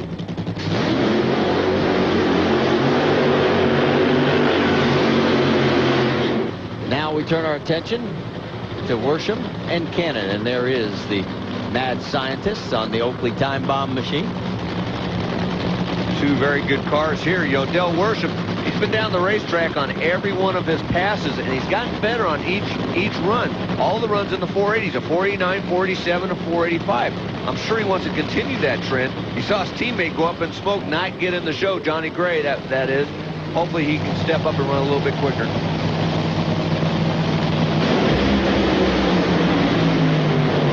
You jinxed him. To the demon himself, Gene Simmons.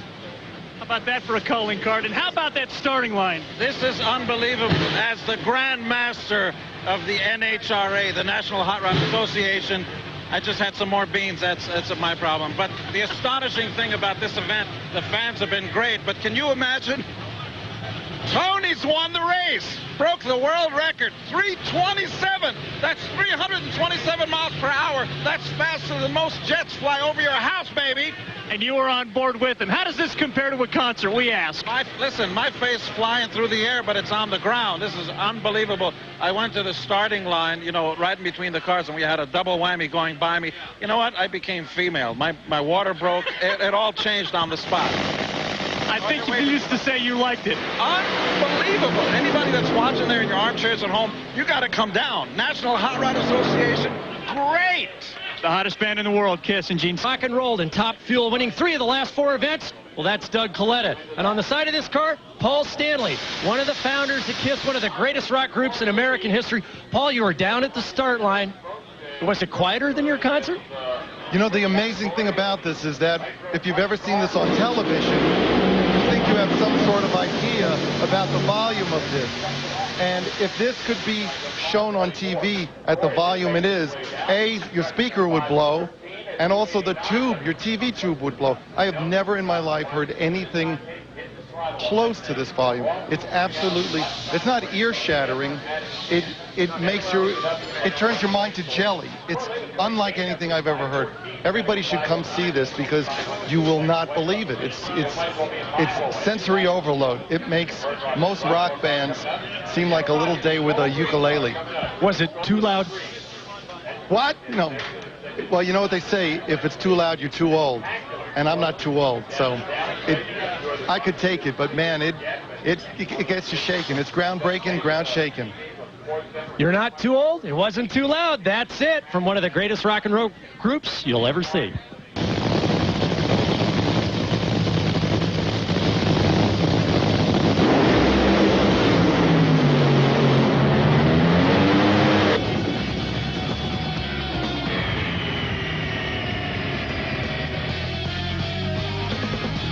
Now back to the 2002 NHRA Powerade Drag Racing Series Award Ceremony from the Kodak Theater in Hollywood, California. When Tom and I announced in December of last year that Powerade was going to be the series sponsor, we at Coca-Cola had an idea of what very real power was all about. Then a few 6,000 horsepower body-shaking thrills later, we now really know what very real power is all about.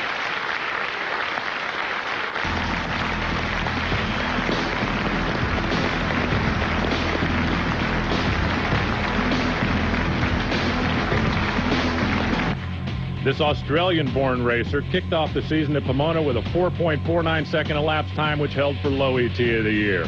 He raced his way to 2 other #1 qualifiers, the St. Louis final, and finished in the top 10 for the first time in his career. Please welcome Andrew Cowan. Season of racing, this former Rookie of the Year made a career best 2 final round appearances. The Lyman, South Carolina racer also earned his first 2 #1 qualifiers en route to his second top 10 finish. Please welcome Scotty Cannon. Let it be said that those fun-loving Worshams don't know how to throw a party.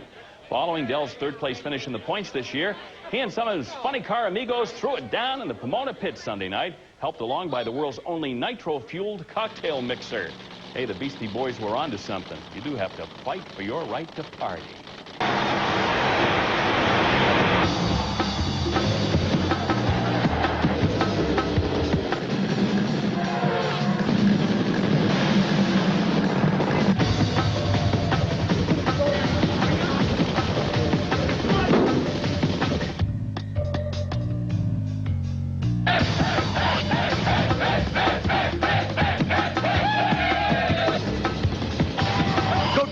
Go, Tony. Well, kid, it's kind of a locker room story, but you'll understand when you get a little bit bigger. Never Parker built something I should know better than not to have my helmet. Can you describe the emotion right now? Somebody just ran over your dog.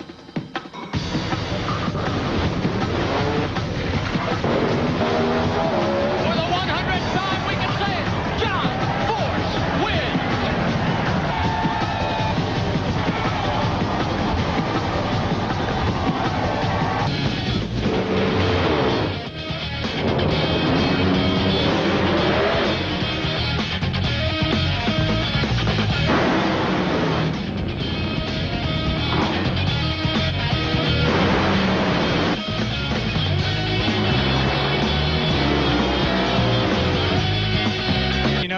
Las Vegas is the entertainment capital of the world, and superstars and musicians of all kind, no stranger to the Strip downtown. Becoming no stranger to the Strip here at the Las Vegas Motor Speedway either. First, it was the rock band Kiss last October. Well, now it's platinum recording artist Kid Rock on the side of Doug Coletta's Mac Tools dragster. And you got to figure, when you rock and roll with the likes of Aerosmith crisscrossing this country, you got to be used to loud noises, right? But nothing prepares you for the sound of top fuel horsepower. The Kid stood tall and proud, and how about the reaction? Doug Coletta, your #1 qualifier. Nice. Then it was off to the MGM Grand Hotel and Casino with Doug Coletta for a meet and greet. The likes of Monster Garage's Jesse James in town for an upcoming race with Jeg Coughlin. Bunch of fans on hands as well. Chopper ride to the racetrack this morning for a few autographs with the fans that came out to the track this morning. Then it was time to eat breakfast. Eggs with a very generous dose of nitromethane on the side. Down with Kid Rock, having a little fun down in Doug Coletta's pit. Kid, welcome to NHRA drag racing here at the Great Strip in Las Vegas. What's your initial impressions? Nice, badass, man. Get your wig peeled back standing down on the line, I'll tell you that. Yeah, you did get to go up there last night when Doug peeled off that 449. What was that experience like? Nothing like having your ugly mug on the side of a top fuel car and coming in #1. It was unbelievable, man. TV doesn't do it justice. I'll tell you that, you know, people that haven't been down, that don't do it justice. Look, Gary Selzy left lane. Hold on. It was a wild ride. What happened, Mike Dunn? Boy, just a huge explosion. Gary Selzy was on a great run. He's going to get the car off towards the wall right there. He gets out of the throttle and gets back in. When he does, there's no fuel in the fuel pump because of the deceleration. When he gets out of the throttle, it's basically like when he goes back on the throttle, when you backfire through the carburetor, ignites that fuel inside the manifold, and you see this huge explosion. Let's watch it from another angle here from the back. Watch all the shrapnel that comes out from that thing when that thing flies through the air. Now, another thing, what happens when that thing explodes, watch the front wheels. Remember, he's over towards the wall trying to get this thing back towards the center. When it unloads the front wheels, they're going to make a hard right-hand turn when the thing's up in the air. But luckily, Gary's going to be able to get the thing back right there. Look at that front end go. And he's able to get that thing back, get that thing stopped. It does a great job because this thing was on a wild ride, but Gary Selzy's done this before. Pointed out so many times in the past, in 10 years of Inside Drag Racing coverage, we believe it to be our duty to bring you drag racing history, and we go wherever we can to find it. No one has chronicled the race to the 5-second zone for full-body passenger cars closer than Inside Drag Racing. And race fans, here's somebody who now shall forever be known as the end of the road to the fives. Mitch Stott here at Darlington, his own sponsor's race. Show him the time slip, buddy. We just happen to have it in full printed form. Proudest accomplishment that myself, Radiac, or any of us has ever made right here. Greater than any race we've ever won. We beat the world to this. This is a win for America. We beat Australia. We beat Sweden. We beat everybody. Something that should be brought up, and we brought it up so far this year, even when we were at Houston and other places. The Australian Top Door Slammer Convention had run under 6:10. Only a handful of human beings on the planet have ever done it. Very few here in the nation. I should probably point out you'd never gone quicker than 6:10. Good morning, everyone, and welcome to NHRA Today from our studios in Charlotte, North Carolina. I'm Bill Stevens. Andrew Cowan, driver of the Carrier Boys Top Fuel Dragster, remains in the hospital after falling an estimated 15 feet from a ladder of a crane when he was taking some pictures. The accident occurred Wednesday evening in Johnson City, Tennessee. Cowan was originally listed in critical condition and placed on life support, but was upgraded to serious on Thursday evening. Last night, he was moved out of intensive care and into his own room. His doctors caution the recovery period may be long. However, Cowan's mother says Andrew's sense of humor has returned. Our thoughts and prayers are with Andrew and his family. We're always talking about horsepower, but I don't think we've ever taken the time to define what horsepower is. First, you need a little history. Back in the late 1700s, an engineer named James Watt was watching ponies working at a coal mine and started to wonder how much work the average pony could produce in an hour's worth of time. Well, he took some measurements and then decided that a fine thoroughbred like Highly Suspect here, a much bigger horse than a pony, could probably produce half again as much work, and came up with the arbitrary number of 33,000 foot-pounds of torque per hour that a horse like this could produce. Well, what does that mean? Well, with a little math, that means that a horse like this could move 550 pounds, 1 foot, in 1 second, which means when we start talking about over 6,000 horsepower that a fuel car produces to get down the quarter mile in over 300 miles an hour in under 5 seconds, you start to understand why they consume upwards of 80 gallons of fuel per minute.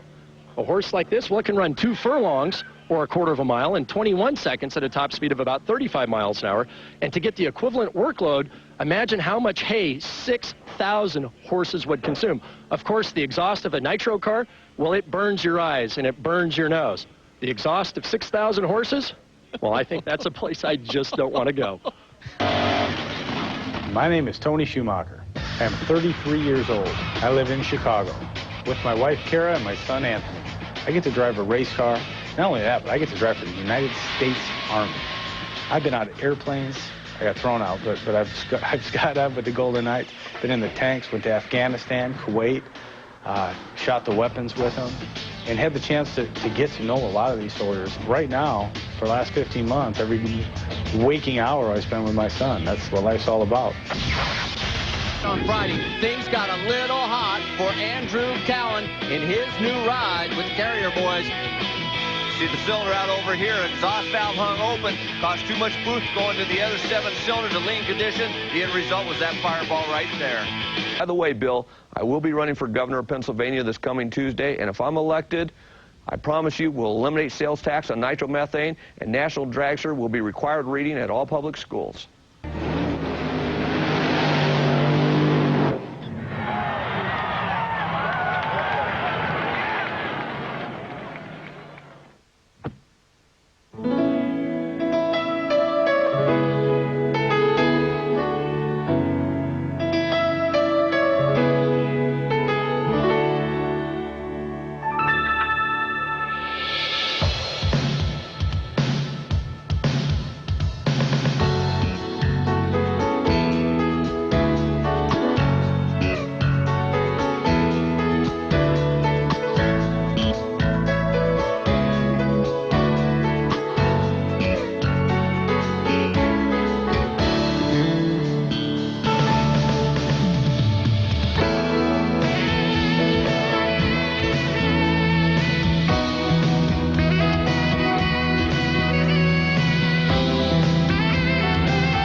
Now's the time. He's climbing out. Holy smokes. That was a bad one. There's Tony Schumacher helping him. Larry Dixon's out. Snake doesn't know yet, but he will shortly. And Larry, wow, unbelievable.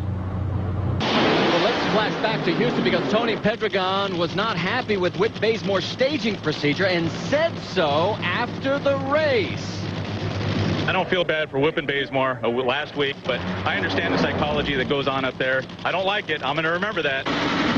Well, yesterday, take a look at the glare that Whit Bazemore gave Tony. He was upset that, well, basically, Tony said it on television and not to him. Well, you know, basically what happens when you're up there on the starting line, seconds can feel like minutes, and Tony just felt that Whit took a little bit too long. Sirens are blaring, horns are honking. Tommy Johnson Jr., having won that first round of eliminations, being escorted by the sheriff.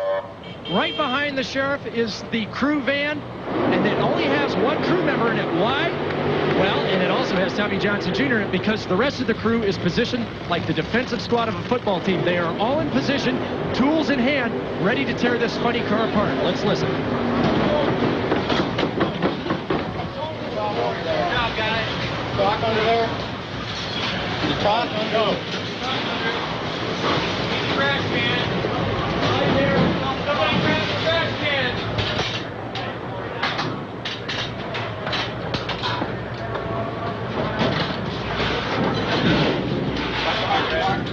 Left side header pipes already off. Coming out. More of the connectors coming off. I was thinking about that guy on the front. You don't dare want to stand up when they're bringing that body over top of you. That there's a 75-minute turnaround rule, but did you know how much the crew can accomplish in just over 7 minutes? Well, in this Suzuki Track Fact, I'm going to tell you what Tommy Johnson Jr.'s crew has accomplished in exactly 7.5 minutes from the time this car stopped. Drive shaft came out, clutch is out. Then it was the blower, the intake manifold, the rocker covers, the rockers themselves, the cylinder heads, exhaust manifolds came out with them. The short block, the ignition system, including the magnetos, have all come out, and right now we're approaching 8 minutes as this crew cleans up. And on the bench, you can see they're getting the new replacement parts ready to be reinstalled. All that happening in just over 7 minutes. Every week we've got them. Here's this week's Seal Power Shots from Bristol.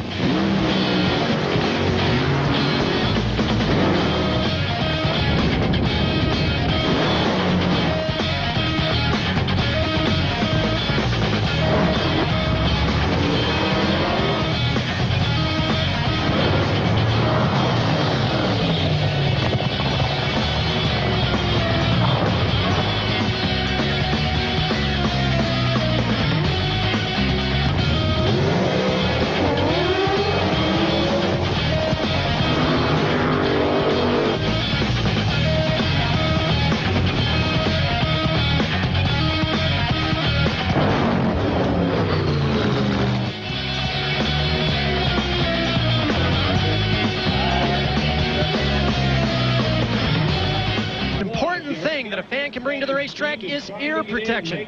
Big engines make big noises. Now you can get the foam type or the earmuff type. But the serious hardcore fan, he just doesn't wear a hat, he wears a sombrero. He's got his ear protection in, and because he's a nitro fiend, he wants to be right in the middle of the warm-up action back in the pits. He brings his own gas mask. Hi, I'm Dean Screws. I'm from Cleveland, Ohio. I'm 36 years old. My favorite rock and roll group is Black Label Society. But I'll tell you what, man, even Zach Wilde will tell you, they rock, but nothing like my Sunday ride. Friends of Kenny Bernstein and Brandon, just watching that track record performance. Pretty solid, isn't it, up here at the starting line? Yeah, it's great. It's terrific. It's one of the only things on this planet that really makes a hair stand up on my arm. Just great to be out here supporting Kenny, supporting Brandon. I couldn't ask for anything better. Does it compare to anything you've done wrestling? No, not at all. It doesn't compare. This is the ultimate adrenaline rush. Another happy customer, guys. Back here at Englishtown, let's get you an update on Brandon Bernstein. Earlier today in first round, just in case you were not with us, keep an eye on the right side of your screen. Gort goes up in smoke and then hits the wall hard. He has 2 crushed vertebrae and floating chips, and we have a further update from the hospital. Parker. Well, that's right, Marty. I'm reading from a prepared statement just issued by Kenny Bernstein. Brandon has a crushed vertebra in the T3 to T4 area. He is in stable condition. There is no paralysis. One of the great ironies of the physics involved in fuel flow is that reducing the amount of combustible liquid to the engine increases the chances of a serious explosion. Usually the terms "it leaned out" and "where did the top of the engine go" can be found in the same sentence. What takes place during the course of a fuel warm-up, what the driver does, how the crew's involved. But perhaps something you haven't seen before is how the spectators are also involved in a fuel warm-up. Larry Dixon gets ready now to bed the clutch, and then watch what happens when he wraps the throttle. Fans plugging their ears, trying not to ingest the nitromethane. But for new fans, a surprise is going to take place, and there it is. Watch him come off the ground one more time.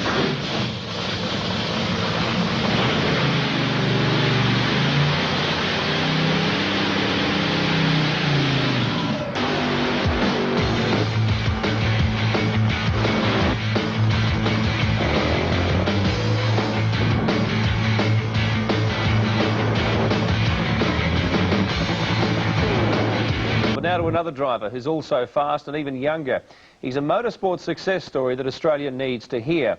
Andrew Cowan is back home resting after a couple of setbacks, but firm about his future. A top fuel dragster is the quickest accelerating vehicle on the face of the planet. And compared to an aeroplane, a space rocket, and anything like that, in 0.8 of a second, you're doing about 160 k's an hour, 0.8 of a second. I know it's hard to believe, but it's the truth and the facts. In 3 seconds flat, you're doing about 270 miles an hour, which is reaching 400 to 410 k's an hour. And in 4.4 seconds or 4.5 seconds, you're doing over 520 k's an hour. It's really a rush. It feels like you're in a big elastic band. Nothing does it for Andrew Cowan like drag racing. What do you think about when you're in the car? Well, you just gotta, you don't really think of anything. I mean, it's like getting dressed in the morning. It's just a reaction thing. You don't think about it, you just get dressed. Which I think is another way of saying it's the best fun you can have with your clothes on. And why not? He's just turned 20, but his achievements read a lot older. 4th fastest driver in the history of drag racing, covering a quarter mile in 4.49 seconds in California, February last year. And what a year that was, driving for the New York Yankees in the National Series. 8th in the final standings, but lots of records along the way. The first 11 races in a row, we had really tough luck and everything, and from there on we made some changes with the crew chief and the crew and everything, and it turned out to be really well. So, you know, it was pretty cool being in the limelight and everything like that, so, I mean, but I don't know, it keeps a kid out of trouble. So, what next? Andrew lost the Yankees drive because the team was low on funds, and someone else bought his seat. He's been driving for the Tennessee-based Carrier Boys team, where he's still quite a celebrity. Looking like I'm 15 years old, having the accent and everything like that, it's really something else that stands out that sponsors really want to sell because it gets more attention as well. And plus, with not only getting ink and everything in Australia, you get ink in America, New Zealand, and wherever else there is drag racing. So that's really good being international race car drivers. Whoever's involved, you get ink around the world with a deal as well. The future, though, is more of a family affair, especially since brother John picked up a license. We're actually the only 2 twins in the whole wide world that have licenses to drive top fuel drags. So, I mean, it's just waiting for that day we get to race each other. It's going to be really good. In the next year and stuff, John's been doing really well with his driving and everything like that, and I'm going to try and focus a little bit more on it.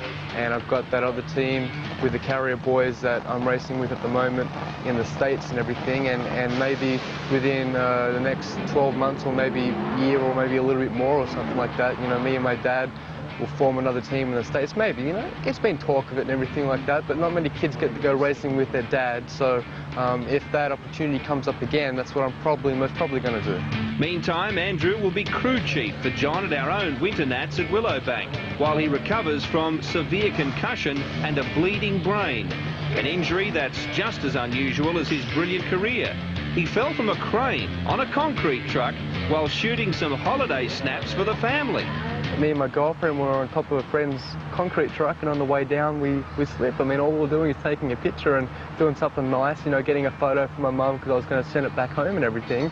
And on the way down I slipped, and that's all I really remember. And I woke up the next day in hospital and they told me I was on life support and everything like that. His head is much better now, but that doesn't mean Andrew Cowan will live life any slower than before.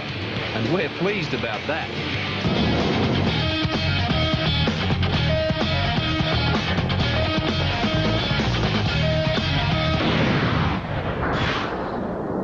I was born in New York City, in Manhattan. Greer's kind of a little small town. It really wasn't even on the map. You're a very bad man. My dad was an advertising executive. My dad owned a restaurant. I played soccer, played baseball. I really enjoyed it. Kind of shy, maybe, when it came to sports. I was competitive. Always wanted to race.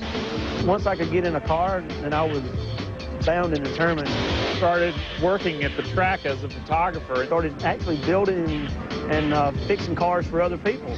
I figured at the time that every crew guy wanted to be a driver. You know, I actually done pretty good. I won some races and went some rounds, and really my racing kind of supported itself. I'd win enough. I quit my photography business. I was a professional driver, and it didn't matter the fact that I wasn't making any money. You could be anything. What would you want to be? I want to be a buzzard. You see, they can just eat anywhere they want. It's not that they're nasty. They don't care. My relaxation is just, I like fast boats. Cycling, it is a passion. Me and some of my friends were out speeding up and down the lake in a boat, trying to see if we can tear something up. Cycling is quiet, serene, you know, and somewhat slow. When I grew up, I was always going to be a race car driver. I put probably 100% of my effort to probably be where I'm at today. I always wanted to do it, and we're doing it. I don't think this is going to do much for my image. If it was up to us, we'd have never been teammates. That's a fact. You get to know each other and you race. I don't have any problems with Whit, and you don't have any with me. And we're at Brisbane's Willowbank Raceway for the Winter National Drag Racing Championships, and Queensland's Steve Reid on the inside up against Sydney's Johnny Cohen. Now, Reid crosses the line first, but then blows his rear tyre while travelling at 420 k's. The car slamming into the wall before bursting into flames, disintegrating his car into the side of Cowan's machine as everyone holds their breath and fears the worst. Fortunately, he gets up and walks away uninjured, worthy of a huge cheer from the crowd and worthy of our play of the day. The annual Winter Nationals, held here at Willowbank Raceway, is the largest drag racing event in the country. And the fans of this motorsport like it fast and very loud. Now in its 36th year, the three-day event incorporates the final championship rounds for all 15 competing categories, from competition bike to pro stock and top alcohol. But the pinnacle of the Winter Nats is the ground-shaking, ear-piercing action from the top fuelers. There is nothing in the world like top fuel dragsters. I mean, 5,000 horsepower, 500 kilometres an hour, standing quarter mile in 4 seconds. They love the dragsters, and of course Aussies love sedans. The top door slammers with Victor Bray, Peter Caperis, Ben Bray, all of those guys, they're the real stars here this weekend. Driving the famed 57 Chev Studebaker, Victor Bray explains why the top door slammers are a crowd favourite. 57 Chevys that do 250 mile an hour. What else do you need to know? No, I think they come to the race. I mean, drag racing's made up of like the long generic cars, the dragsters and the funny cars, and the door slammers represent a lot of the cars that the people actually drive to the track, you know. So it's good. Plus they've got the most potent engines we can make in them, and they make 2,500, 3,000 horsepower, and they don't handle that well. So we're trying to get them down the other end a bit faster than the next break, and I think that makes a big spectacle. The 40,000 strong crowd were kept entertained with plenty of thrills and spills from all the categories of extreme machinery, both on and off the track. For multiple national champion Jim Reid, the Winter Nationals is the perfect day out with the family. It's like going for a picnic. Instead of taking a basket full of sandwiches, we take along a nitro-eating top fuel car. On a brief hiatus from his US campaign, defending Winter Nats champion Andrew Cowan is back, helping brother Johnny in the family's Rocket Industries top fuel dragster. What's it like for you standing on the sidelines watching your brother race? It's actually more nerve-wracking than watching someone go down the track than driving yourself, because it's sort of like a roller coaster. It looks sort of terrifying from the outside looking in, but when you're on the roller coaster, it's really not that bad. Yeah. So it's loud, and I don't know, it's really nerve-wracking, but I'm having fun. Ian was always in America, so I miss the little guy, you know. He's back here, so I'm happy. He was even happier after posting a 4.78 second pass, the second fastest time ever recorded in Australia. But Cowan was eliminated in the semi-finals, setting up a final showdown between Jim Reid and Terry Sainty. The top door slammer final, though, was the one the crowd had been waiting for. Father and son duo Victor and Ben Bray lining up against each other. Victor the victor by 1,000th of a second, but it was Ben's night, claiming his first Australian championship, and at just 19, becoming the youngest person in the world to win a Group 1 category. It's something I've never felt before. Winning a championship and Dad coming second is sort of an ultimate dream. Like, we planned on this year, we'll come 1-2. We didn't really care who come first, who come second, as long as we had the 2 cars up there for Castrol. And I can't say that we've done a lot of things wrong, but hey, it all turned out right, and the Castrol team and Team Bray went all the way. The top fuel final was a pretty one-sided affair. Sainty shutting down on the start line, handing Jim Reid yet another Winter Nationals victory.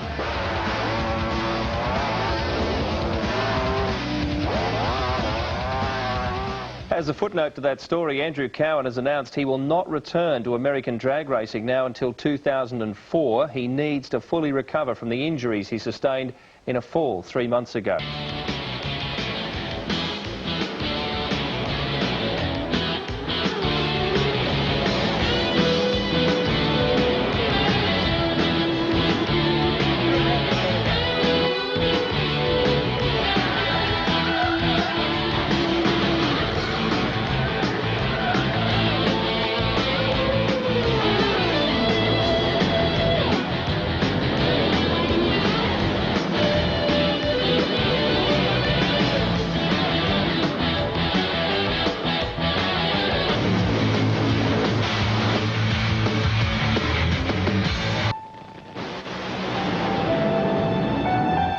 All I could see was smoke, to be honest about it. And the next thing I knew is I did see the car go up over the guardrail. I heard the motor just go up, and it just kept getting louder and louder, and you heard the sound of the concrete. For 30-year-old Brandon Bernstein, son of drag racing's king of speed, Kenny Bernstein, the 2003 NHRA season was to be the culmination of a boyhood dream, the moment he finally took the wheel of his legendary father's top-fuel dragster. But on a spring day in New Jersey, as his father and stepmother looked on, that dream nearly became a nightmare. When I saw him started to crash, I started running down the track. When you're running towards that race car, it's just, oh God, please let him be breathing. Please give him a chance. And I mean, that's very difficult for someone on the outside of the car. The instant I hit the wall, there was major sharp pain that went through my back. And then when I went over the wall and just landed on the ground there, then it seems like maybe 10 seconds later, there was my dad right in front, and he was like on top of the car and, you know, asking me how I was, and I just remember focusing right in on him. He said, Dad, my back's hurt. And I said, okay. I said, just don't move. Just relax right here. And then he goes, how about your hands? You know, can you move your hands? Can you feel them? And I said, yeah. And I said, now, can you feel your toes move? Don't pick your legs up. Just feel your toes. And he said, yeah. And that's when I told him. I said, well, you're going to be fine. Whatever's wrong with your back will heal. Medics gingerly lifted Brandon out of the wreckage. He had 2 broken vertebrae and would need months of rehab and confinement in a full-body brace. In the hospital, the notoriously intense Kenny tended to his son's every need. And now you look at the man who is the fastest funny car driver, Gary Selzy. Hi, I'm Gary Selzy, and I live in the Corcoran prison area. I live in Fresno, California with my wife, Julianne, and my 2 sons, Dominic and Giovanni. When I'm away from the racetrack, I like putting my children in straitjackets and tickling them with a feather, or watching Dominic race his go-kart and playing with Giovanni. When I'm at the racetrack, I wait here in front of Gary Selzy's pit to get an autograph, but he's never out here. Come out! Get out here! Bum, I'm a Force fan anyway.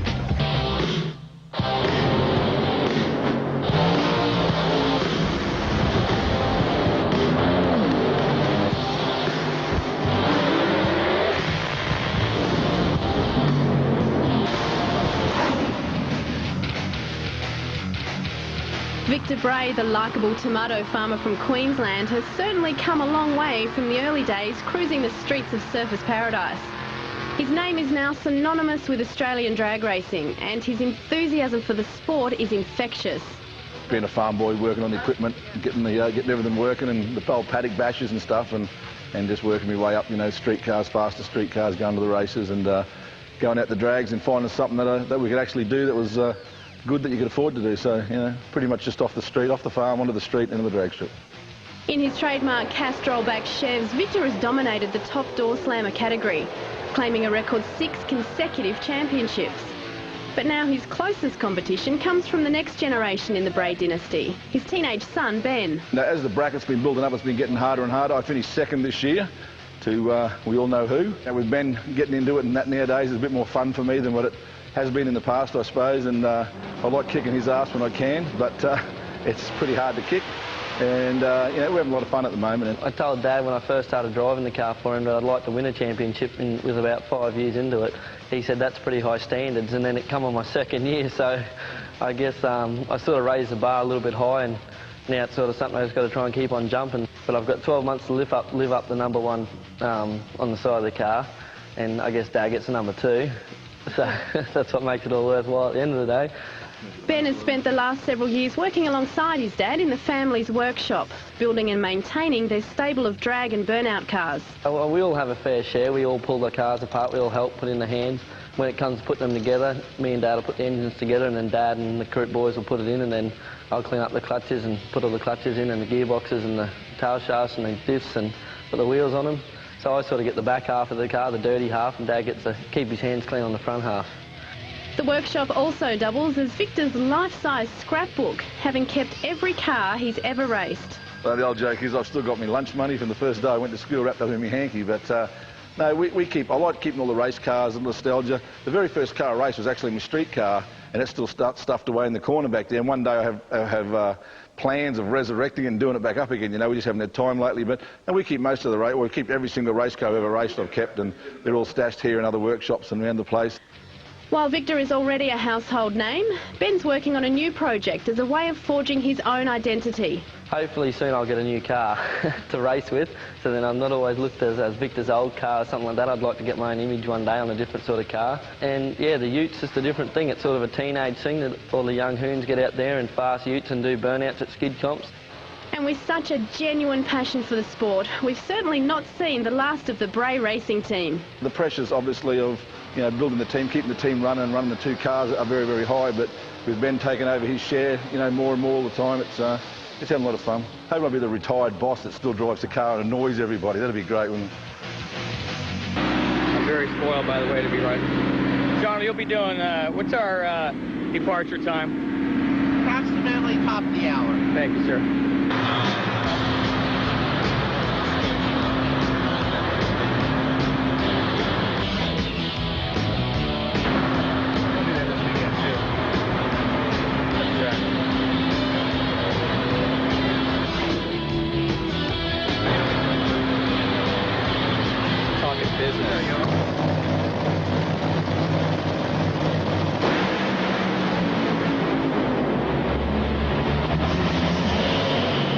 Cruz got close. Now Creasy is on fire and in big trouble. Creasy heading for the end of the racetrack. Now there is a sand trap right underneath that camera and a catch net. And Dale is in it. He went whizzing past Cruz Pedregal. And there he is. Now. He is climbing up, but boy, this body is in some serious hurt as the flames are just shooting out. And Dale is just kneeling down. He needs to catch his breath. Remember, at this altitude, oxygen is scarce to begin with. When there's a fire going on in there, there's even less oxygen to breathe.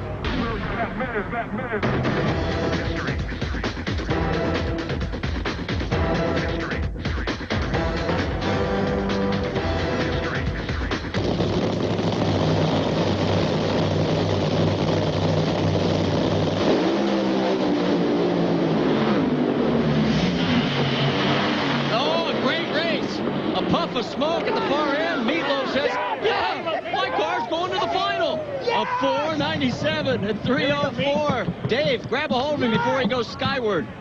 Hey, show a little excitement, Mr. Loaf. Yes! He's pretty pumped up about this. Not bad for a guy who was supposed to show up, hang out for about, 60, 70 minutes and then take off. You're addicted to this stuff now. Oh, man. Yes, man. In the finals. Yes. Could you have pictured it any other way today, though? No, baby. No, man. We got superstitions going everywhere. Kissing this, crossing this way, sitting here, walking at this table, making sure we do that, do this. I've got my socks on backwards now and everything. Separate highway accidents involving snake racing rigs came 2 days apart this past week and resulted in one fatality. Last Monday, the Skoal Racing Technology tractor-trailer was headed from Sonoma back to the shop in Indiana when it struck an abandoned vehicle parked next to the roadway in Iowa and was seriously damaged. The two crew members aboard the truck were not injured. Then on Wednesday, the Miller Lite utility box truck loaded with equipment and spare parts was hit from behind by an ambulance, which had just been rear-ended by a tractor-trailer as traffic was slowing at a construction site near Lincoln, Nebraska. The ambulance driver was killed, while one of the Miller Lite crewmen suffered a mild concussion. The team will regroup back at the shop in Brownsburg, Indiana this week and plan to be ready for next week's race in Brainerd, Minnesota. And let's talk a bit about parts usage in Top Fuel. Well, once again, the parts consumption for Top Fuel dragsters for the entire season, 50 to 60 sets of rear tires, fuel 4,000 to 5,000 gallons, rods and pistons, you're going to use about 500 to 600 of those, and crankshafts 25 to 30, about $3,500 a pop, and clutch discs, 700 to 900 clutch discs you're going to use in the course of a year. You're going to get a chance to watch Shirley Muldowney. It is her last time here at Indianapolis Raceway Park. The one-time winner here of the U.S. Nationals must run quicker than 4.944 to make it into the 16-car field. Whoa, look out, Shirley. Holy smokes, she got crossed up. Watch from down track. You see the car wheels up, makes a hard move over there.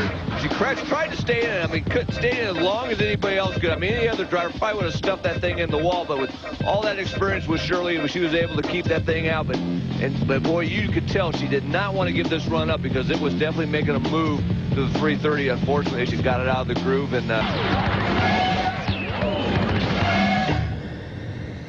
Welcome to Willowbank Raceway at Ipswich in Queensland. We're here for the 2003 Winter Nationals, the biggest event of the year. It's Sunday race day at the moment. We've already had 2 days of qualifying. Friday went off perfectly. Record performances, not a hitch in the program, but Paul Kasos yesterday turned into a crash fest. Rob, I can't recall a time that we've seen so many incidents in the one day of drag racing. I guess what that means is how hard the competition is and how tough it's been. Everybody wants to win this one, and to win it, you've got to be in it, you've got to qualify. Things started to go wrong for us in Top Fuel qualifying with Steve Reed. Running beside John Cowan, Reed appeared to be on a good pass until the right tyre exploded right on the finish line and the rear wheel parted company with the Sandoz Cranes car. While Steve Reed was experiencing his wild ride, John Cowan collected the wayward wheel in the Rocket Industries dragster. There was a degree of deja vu about this incident. Take a look back to the last time these two drivers met, which was at the ITEL Community Telco Australian Nationals in January. On that occasion, both cars blew rear tyres. Again, neither driver was injured, but this time it was the Rapisada team out of the event and the Cowan crew with plenty of work to do between sessions. In advanced sheet metal and marine competition qualifying, popular South Australian Ricky Montserrat found plenty of traction, breaking the wheelie bar and resulting in a huge wheel stand. Then the steering was damaged on landing. With the throttle jam part open, Ricky quickly became a passenger on a horrifying ride off the end of the braking area.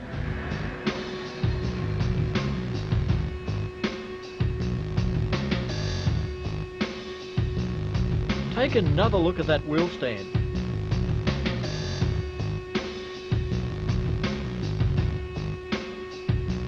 Thanks to the strength of the safety requirements, Ricky emerged bruised and dazed, but without any serious injury.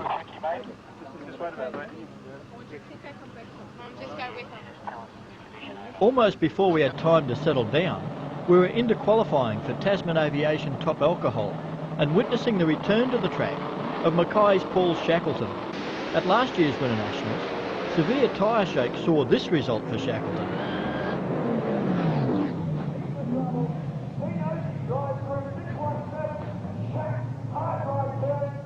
A year later, could lightning strike twice? Unfortunately, yes it could. This time the tyre exploded, but the result was almost the same.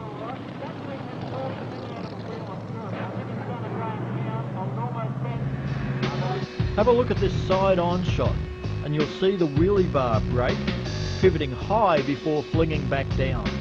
It's believed a piece of the bar may have torn out the sidewall of the tyre.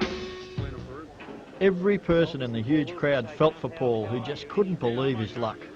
Oh, no, I'm fine. I mean, I just hope Dean Oakey's okay. That's really, I hated that's the part. I mean, I can accept this, but not hitting someone else. So I just hope Dean's okay. But that's it. I'm retired. I'm going to go back there, get my engine license and tear it up. She's done, mate. I can't take 2 of these. I'm not coming back for another one. Fortunately, Dean Oakey's American Auto Parts car didn't suffer any serious damage in the incident, and later, with time to inspect their own damage and reconsider the options, it was indicated that Paul and Velma Shackleton may yet be back on track in the future after all. Let's hope so. Ipswich's own magazine Top Door Slammer qualifying provided the next drama. This time it was Sydney's Rob Broadbent, who appeared to get out of the premium traction groove in the centre of his lane and overcorrect the steering, putting his Statesman into the wall and out of the event.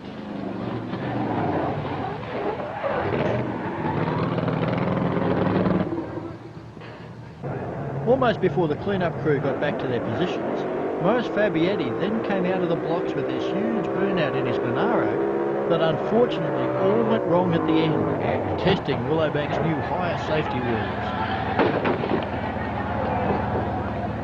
As we've seen in one session of racing, we extracted an awful toll on race cars. Oh!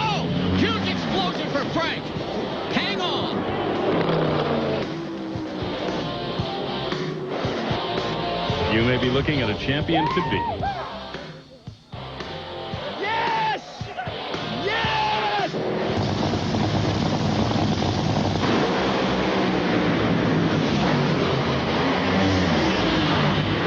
Oh, man! Hold on! 446, 328 miles an hour. 4.465, the quickest run ever. Unbelievable. That's obviously a total to these guys right here, right behind you, and Ellen Johnson. What a great run for the Army team, man. That's one big hooah for all the guys in Kuwait, Baghdad, man. That's a world record run there. We just got to back it up now. You knew it round in the corner. You were pumped. I was pumped. That thing got a little loose on me just after half track. It started moving over to the wall, and I turned it because it was way too good to be shutting that thing off early, man. You could be a big, wide racetrack. Use it all gas. Shirley Muldowney, this may be the toughest interview I've ever had, to watch you not qualify for your final U.S. Nationals. I don't tune it. I just drive it. Bill. For all it was worth this weekend, so I don't know. We just played catch up and chased it all weekend long. I don't know, man. I've been here before. Hopefully we won't be here again. An awful lot of people would like me to tell you something. Thank you. Yeah. That's okay.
P, the rapper, just a few moments ago down the starting line. Watch this.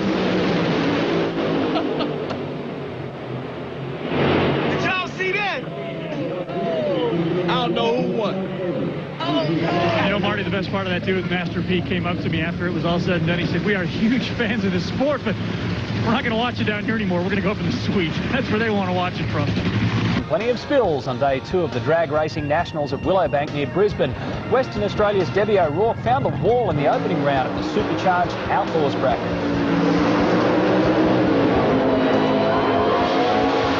Now, thankfully, the seasoned campaigner walked away with nothing more than a headache and a massive repair bill. A tough day too for top fuel competitor Bob Shepherd, who was unable to continue when his engine exploded down the straight.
Jake.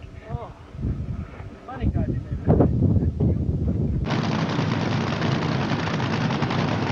It's back.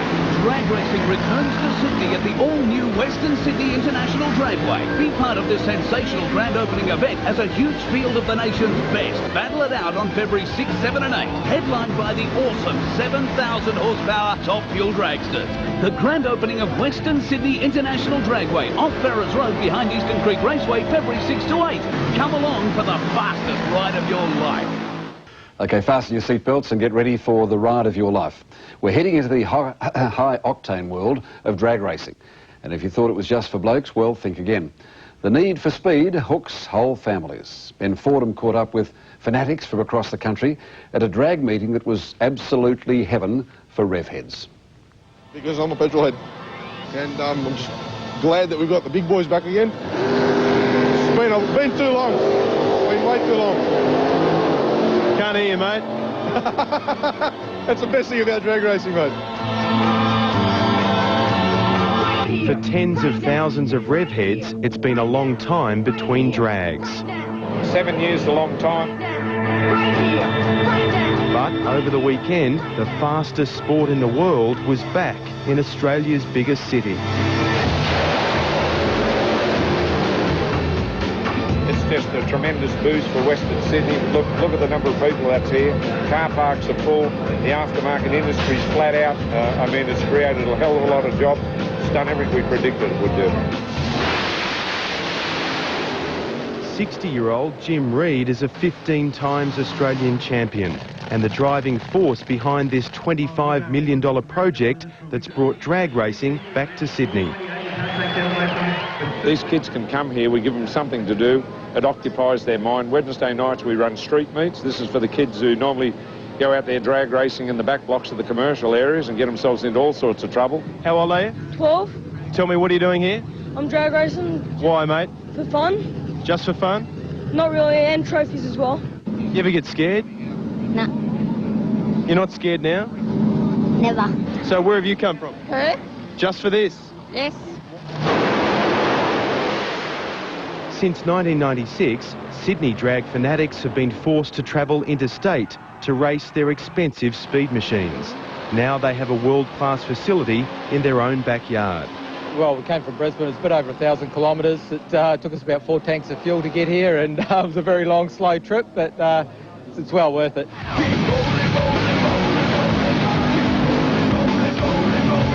They're certainly a special breed, travelling hundreds of thousands of kilometres, battling the heat, the crowds, the noise, and all for this. A few heady seconds of unbelievable speed mixed with a whiff of danger. I just see all these fast cars, the noise, the smoke. Once you're out on the track, it doesn't matter really. Like, you're out there, you're having fun. It's unreal, definitely. And it's good family fun, you know, team spirit. We love it. You know, we love coming here with mum and dad and the support they've given us, and it's been really fantastic.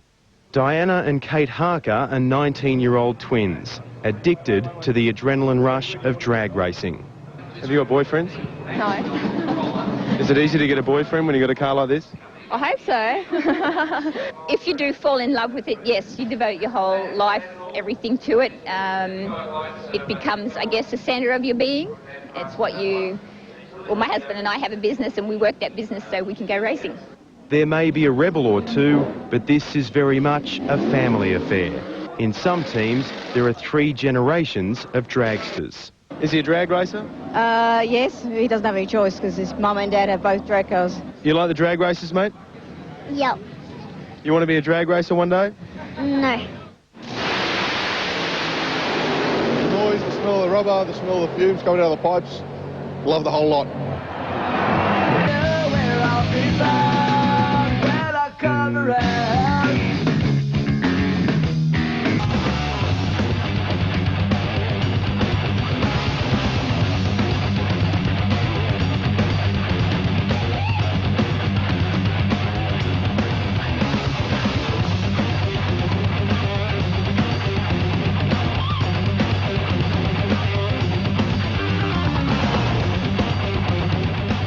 Years of persistence, tears and a lot of government lobbying, Sydney finally has a standalone dragway. Hello and welcome to one of the finest motorsport venues in the world, Western Sydney International Dragway. It's the grand opening of their $30 million complex. And it's been over 6 long years since Sydney has had championship drag racing, and they have turned out in force.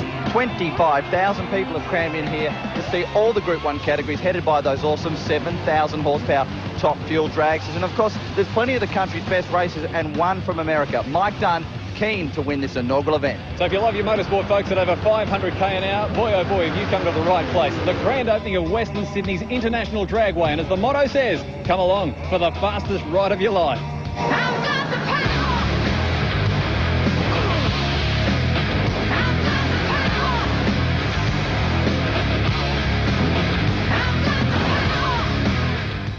Just one look at this complex is enough to convince anyone that no matter how long the struggle and how hard it's been, it's all worth it. And although this colossus of steel and concrete is due to the efforts of many, there are a few for which we can all be very grateful. The project's taken about 6.5 years to actually get off the ground. Myself, Jim Reed and David Cook has been probably the 3 people at the centre of it. We watched this thing grow from when they first started scraping, when it was lines on a bit of paper, and then they started scraping around in the dirt. Well, these people spoke to me, and I was mindful of what they said, that there was no facility in Western Sydney, no drag racing facility in this area or in New South Wales, where they've got in greater metropolitan Sydney, golf courses, tennis courts, 125 swimming pools, and nothing but drag racing. They were patient because we had to get it right. We had to resolve the probity issues, the land use issues, the financial issues, but they put a strong case. We're here today. Jim tells me it's the best facility in Australia, perhaps in the world, and I think it's going to be a great boon. We had probably 26,000 people on Friday and yesterday, and today they started pouring in here at 8 o'clock, so it was drag racing alive and well in Sydney or what. In the 6 years of drag racing competition at Eastern Creek Raceway, no one was able to break 300 miles per hour. However, in the second day of qualifying of the Summer Nationals, Mike Dunn in the Santos Cranes dragster became the first to achieve the magic mark in New South Wales.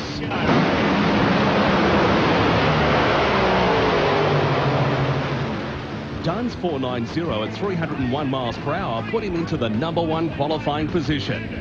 Later that evening, he would set another new record, becoming the first car to run into the 480s, stopping the clock with a 482 at 307 miles per hour. Not to be outdone, Johnny Cowan in the Rocket K&N Top Fuel Dragster returned an even quicker and faster pass, stealing the #1 qualifying position with a 481 at 309 miles per hour, or just under 500 kilometres an hour. So at the end of one of the greatest nights of top fuel qualifying, Johnny Cowan sits in the #1 spot, ahead of Mike Dunn, with Bob Shepherd taking up the final place with a 536. Well, the drag racing dream has become a reality, and isn't Sydney celebrating? Not without the help of some political lobbying, Sydney radio man Alan Jones and Premier Bob Carr. This represents the finest drag racing facility in the world. Here it is. It's your facility. Go for it. Thank you. Huge support here for the Carr government's wonderful initiative in getting this venue off the ground. And time to cut the ribbon. Former Minister of Sport, current Minister of Sport as well, Bob Carr. Western Sydney is open. Well, we're on the start line right now, and Alan Jones is right down there in the thick of it, the Sydney radio man who played such a big part in all this. Huge burnout for the Gulf Western Oil top fuel car. And it is an amazing experience to be standing on that start line. Jim Reed, how pumped up would this man be here this weekend as we go on board the Auto 1 dragster? Nate, what a day for drag racing. Exceptionally hot conditions though, Wade, not ideal. Alan Jones said just putting in the earplugs. But how important is it for Jim Reed to win this event? I've got to be honest with you, it was more important to make the event happen and see the people out there happy, and I got to run up and down, and that was satisfying enough. And you know, maybe it's someone else's turn now to win a lot of events. Rookie racer Luke Shepherd now comes up alongside Jim Reed, the Gulf Western Oil dragster, coming into line. You can see Bruce Reid there on the onboard shot, very keen to get this race underway. You don't want to burn these things down on the start line. Both cars into stage. They come out hard. Shepherd's got the edge. Reid starts to smoke the tyres, and he is not going to make it through to the next round. Look at the flames coming out of the back of the Auto One dragster here. Reid's got a problem. Jim Reid with a lot of fire out the back that puts oil on the brake rotors. The parachutes look like they may have been burnt, and he is going to hit the catch net and hit it hard. Jim Reid in the Auto One dragster stops hard in the gravel pit. Not the way he wanted to start the day here. The man who put this whole venue together. What a dramatic way to end his run. And taken out by the rookie. On the replay here, look, the car starts to smoke the tyres. Jim probably should have two-stepped it. He would have run him down. Now, when they spin the tyres, they start to drop cylinders, and it may have torched a cylinder head, pushed the head gasket out, and that's what all that flame and fire is. Now, what that has done is obviously put a lot of flame on the chute packs, and possibly the chutes may have even been burnt before Jim had a chance to pull them, and therefore it's hit the catch net very hard indeed. There's more high-tech oils, top fuel drag racing action after the break.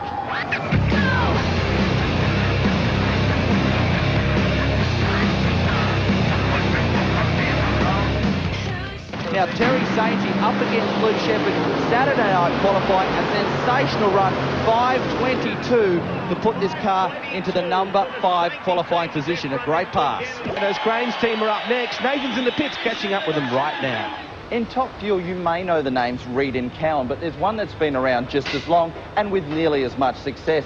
Sano Raposada and his team have been at the forefront of Top Fuel for 26 years, and at this event, their commitment to the sport has doubled.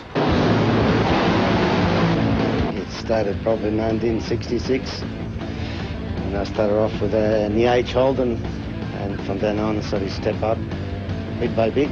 Well, basically, Santos crew chief Glenn Miger's been working with him on and off since 1990, and I've known Glenn since I first drove funny cars back in 1980.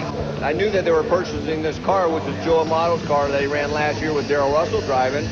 So he asked if I'd be interested in coming down and do this one race deal for the opening of the new track here in Sydney, and it was just a good opportunity, and everything just came together. I wanted to do this to run to the cars when Eastern Creek opened up, and that's what I've done. Tragically, in 1990, Santo's son Louis was killed in a Top Fuel accident at Willowbank. Although the pain of such a loss is immeasurable, Santo continues to race in memory of his son. Everything I do is all for Louis, and I think the team is also the boys in the team. They're doing also part for Louis, because you know, if Louis would have been here today, it would have been like this or better. This massive two-car operation is a clear reward for the organisers of Western Sydney International Dragway. It's a good reflection on the investment required. And a good reflection on the future of the sport. Western Sydney has kicked things off right around the country. Not much of a burnout for Luke Shepherd there. He may have a problem. These things really need to get some heat in the tyres if they're going to put all that 7,000 horsepower down to the racetrack. Mike Dunn just backing up now, 47 years of age, obviously from the United States. Look at that, low ET, 449, top speed, 331 miles an hour, and he has also won funny car as well as Top Fuel NHRA race meetings. And is an announcer for ESPN and drag racing, so he's been behind the wheel and certainly in front of the camera as we get set for a start. This will be a giant killing win if Shepherd can do it, but as you called it, Nate, a problem for the Gulf Western Oils dragster, and Dunn runs it through at a 481, 463.1 k's an hour. That is incredible in these conditions, and they threw the belt off. Have a look at the replay. Have a look at the wheels come off the ground, how this car starts to crab. He's basically driving it down the racetrack sideways. Watch for the blowout. Few messy cylinders towards the end of the racetrack there, but a 481 is incredible in these conditions. They're going to be super tough come the final. Probs for Shepherd, but we got plenty more coming up after the break.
PDR Transport, and Junior Dragster by Dragster Australia and Super Gas, also sponsored by Dragster Australia.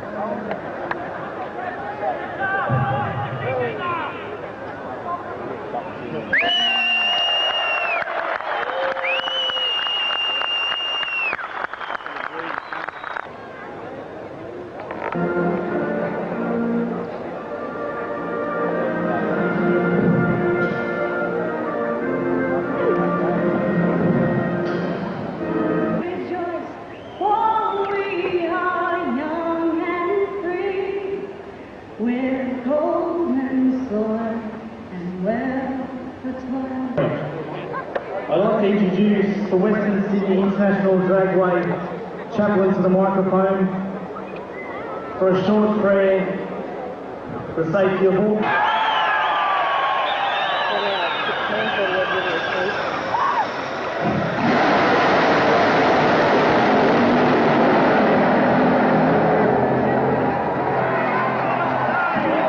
A little bit of flying at the top end of the racetrack, and Luke Shepherd, what a way to start a top fuel career. What a record race today, General. What a great racer. 5.36. He's been running 5.3s the whole entire week. While Gerald looks at the top of the screen at the big TV, there is a bit of an inferno happening up there. Well, what an unbelievable way to get the action underway here at Western Sydney International Dragway. A little bit of fire out the back of Jimmy Reed's car. He gets into a magnificent facility. Ladies and gentlemen, please. I thought, oh, well, I must be doing better than him. I'm not on fire. But it's unbelievable. It all goes out to my crew. I couldn't do it without them. I just get the fun part of driving. So thanks, guys. Well, a big round of applause, ladies and gentlemen. The rookie at his first drag race, and he has won the first round of racing. Now, there's of course some form from top alcohol, I guess supercharged outlaws, top comp form in the flop of the funny car. How different is this nitro dragster to drive? It's a completely different ball game. It being so long, the first ride I had, I drove it like the funny car, which is really short, and I ended up going across both lanes, which wasn't the right thing to do. It's really hard to get used to, but I think we're doing a good job. We're getting there. And as far as the difference on the body, how much intensity is it on your body as opposed to say an alcohol car? There's no comparison. The G-force is absolutely phenomenal. You just hold your breath, hope for the best, and at the end of the race you're hurting, but it's well worth it. Well, buddy, congratulations. You've got some work to do back in the pit. Ladies and gentlemen, Luke Shepherd. Wow, what a...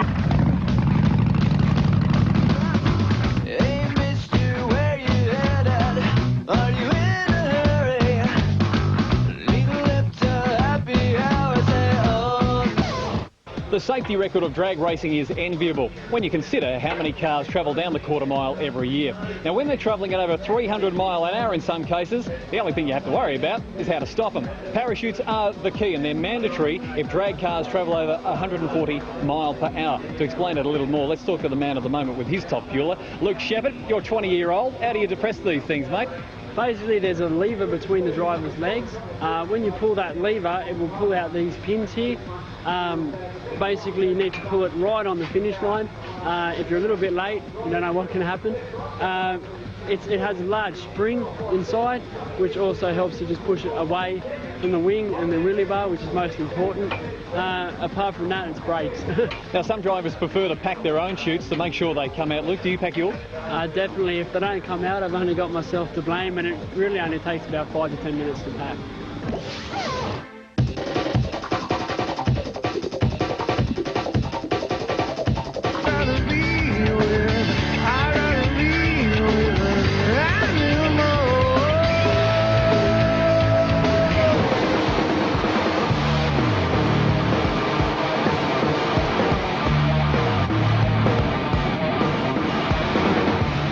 It's a special event that's hard to define. The noise, the speed, the cars. Drag racing is as popular as ever, and now the Sydney fans are showing the state government that it made the right decision by allowing the Eastern Creek facility to be built. Ali Brunning has the evidence. After over a year of construction and several postponed events, the new Western Sydney International Dragway finally exploded into life. marking the return of championship drag racing to Sydney after 7 years. Around 50,000 excited fans packing the stands over the 3-day event to witness the spectacle. Fantastic facilities, great family attitude, no alcohol, which is really terrific, and it's just fantastic. I think it'll be really good for tourism in Sydney. I've just driven 800k to get here, and it was worth every single kilometre. You really got to be proud of this place. The Summer Nationals, the first event, attracting top drag racers from around the world. This track is as good as anything in the United States. I mean, the facilities are nice, the pit area, the track surface itself, nice and smooth. You know, for the first race, it needs a little more rubber. It's going to get better as it goes by, more cars run down the track, and before long, it's going to be an excellent track.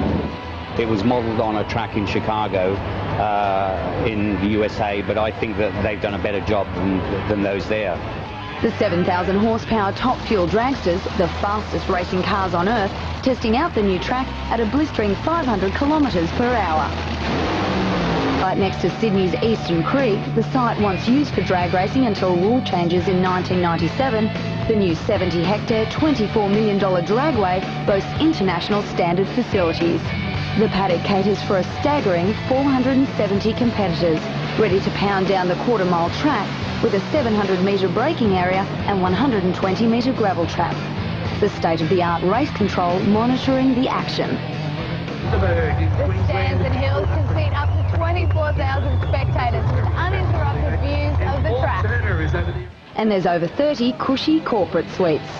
The Western Sydney International Dragway will host both major events and off-street amateur meets.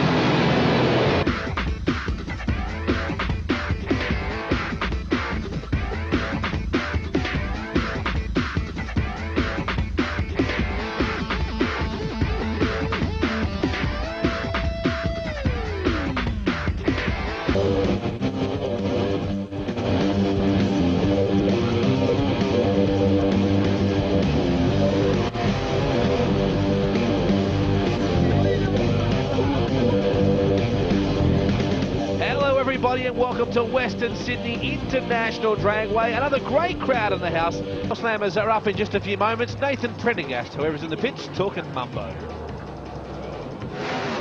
According to HSV, their 300 kilowatt GDS can cover the standing quarter mile in around 13 seconds at near on 170 kilometres an hour.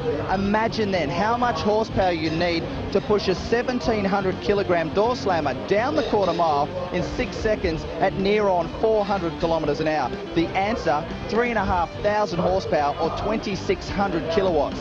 The engine in a top door slammer is a purpose-built 500 plus cubic inch all aluminium configuration, running massive hemispherical design cylinder heads. Very wild ride indeed in qualifying. Have a look at this afternoon. The car all out of shape, stayed on the throttle and glanced off the wall, standing very lucky to keep that 67 alive.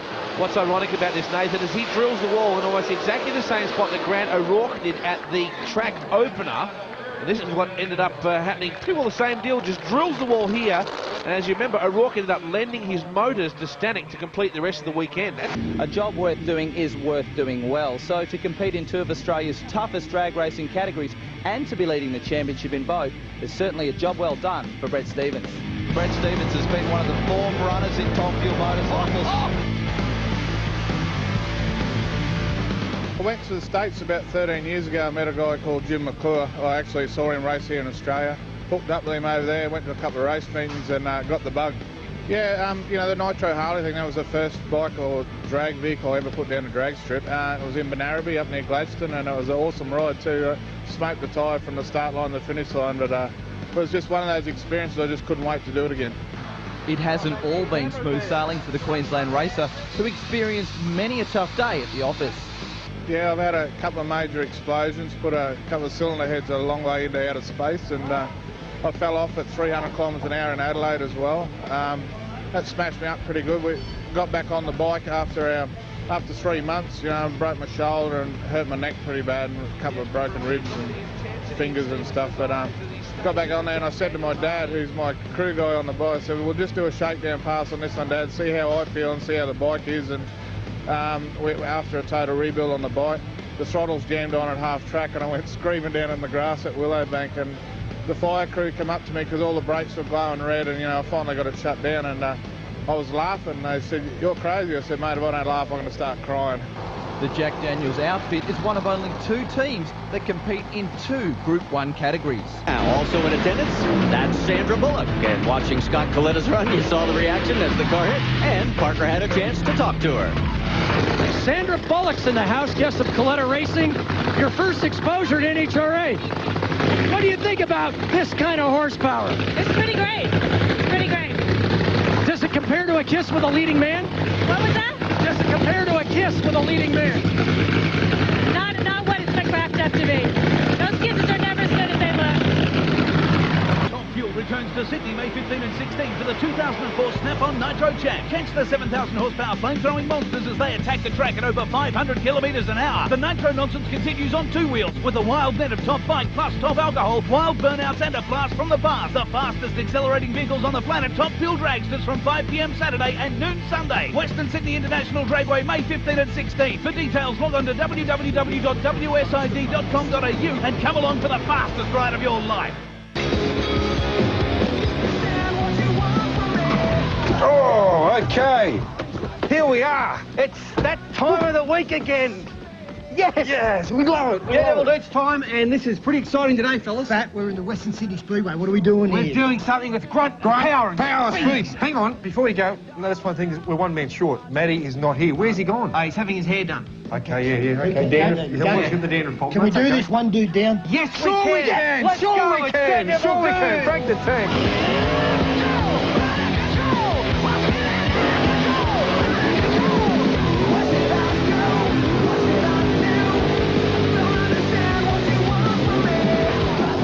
Well, this is Brett Stevens, of course, from the Jack Daniels racing car. This thing goes 1,000 miles an hour.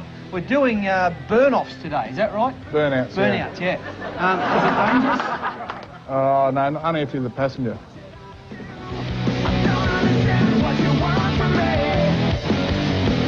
Go, Pete. Good luck, champ. Crash helmet.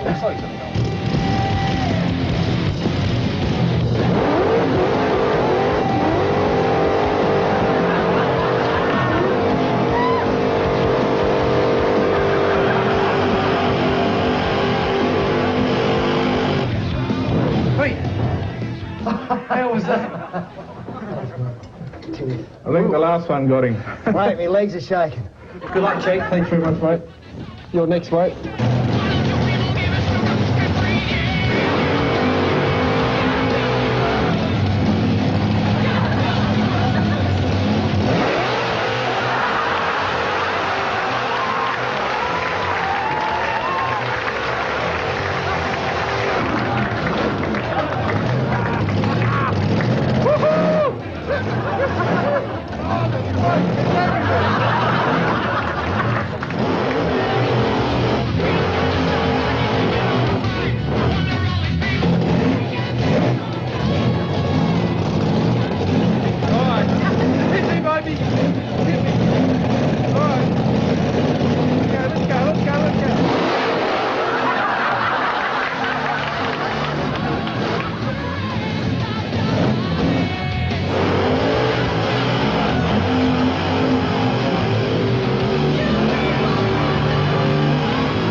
Some mouth-to-mouth, Paul.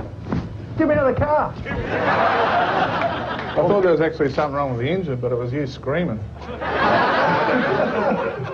You're the first person I've ever heard over the top of that engine. I wanna see. Every single day what you say makes no sense to me. Even though I try, I can't get my head around you.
Romo. Outstanding. Has mastered the burnout. Here we go. Just... Thank you. Thank you. What about a big squeeze? Yeah, well done. Come in, fellas.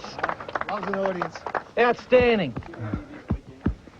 This is Brett Stevens. Of course, you'll see him over the next few days out here at the Western Sydney International Dragway. This has been Daredevil Dudes. Crazy. We rock. Yeah. Get out here on the weekend. Sure.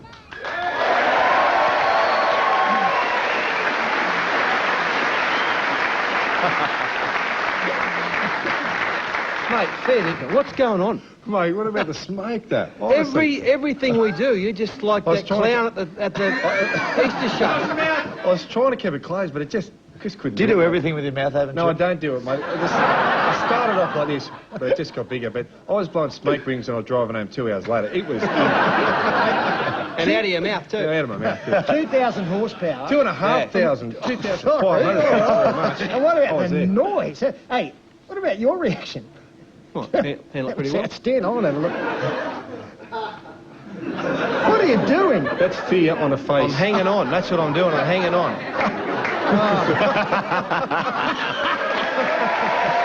That's one-side buttocks. That's good fun.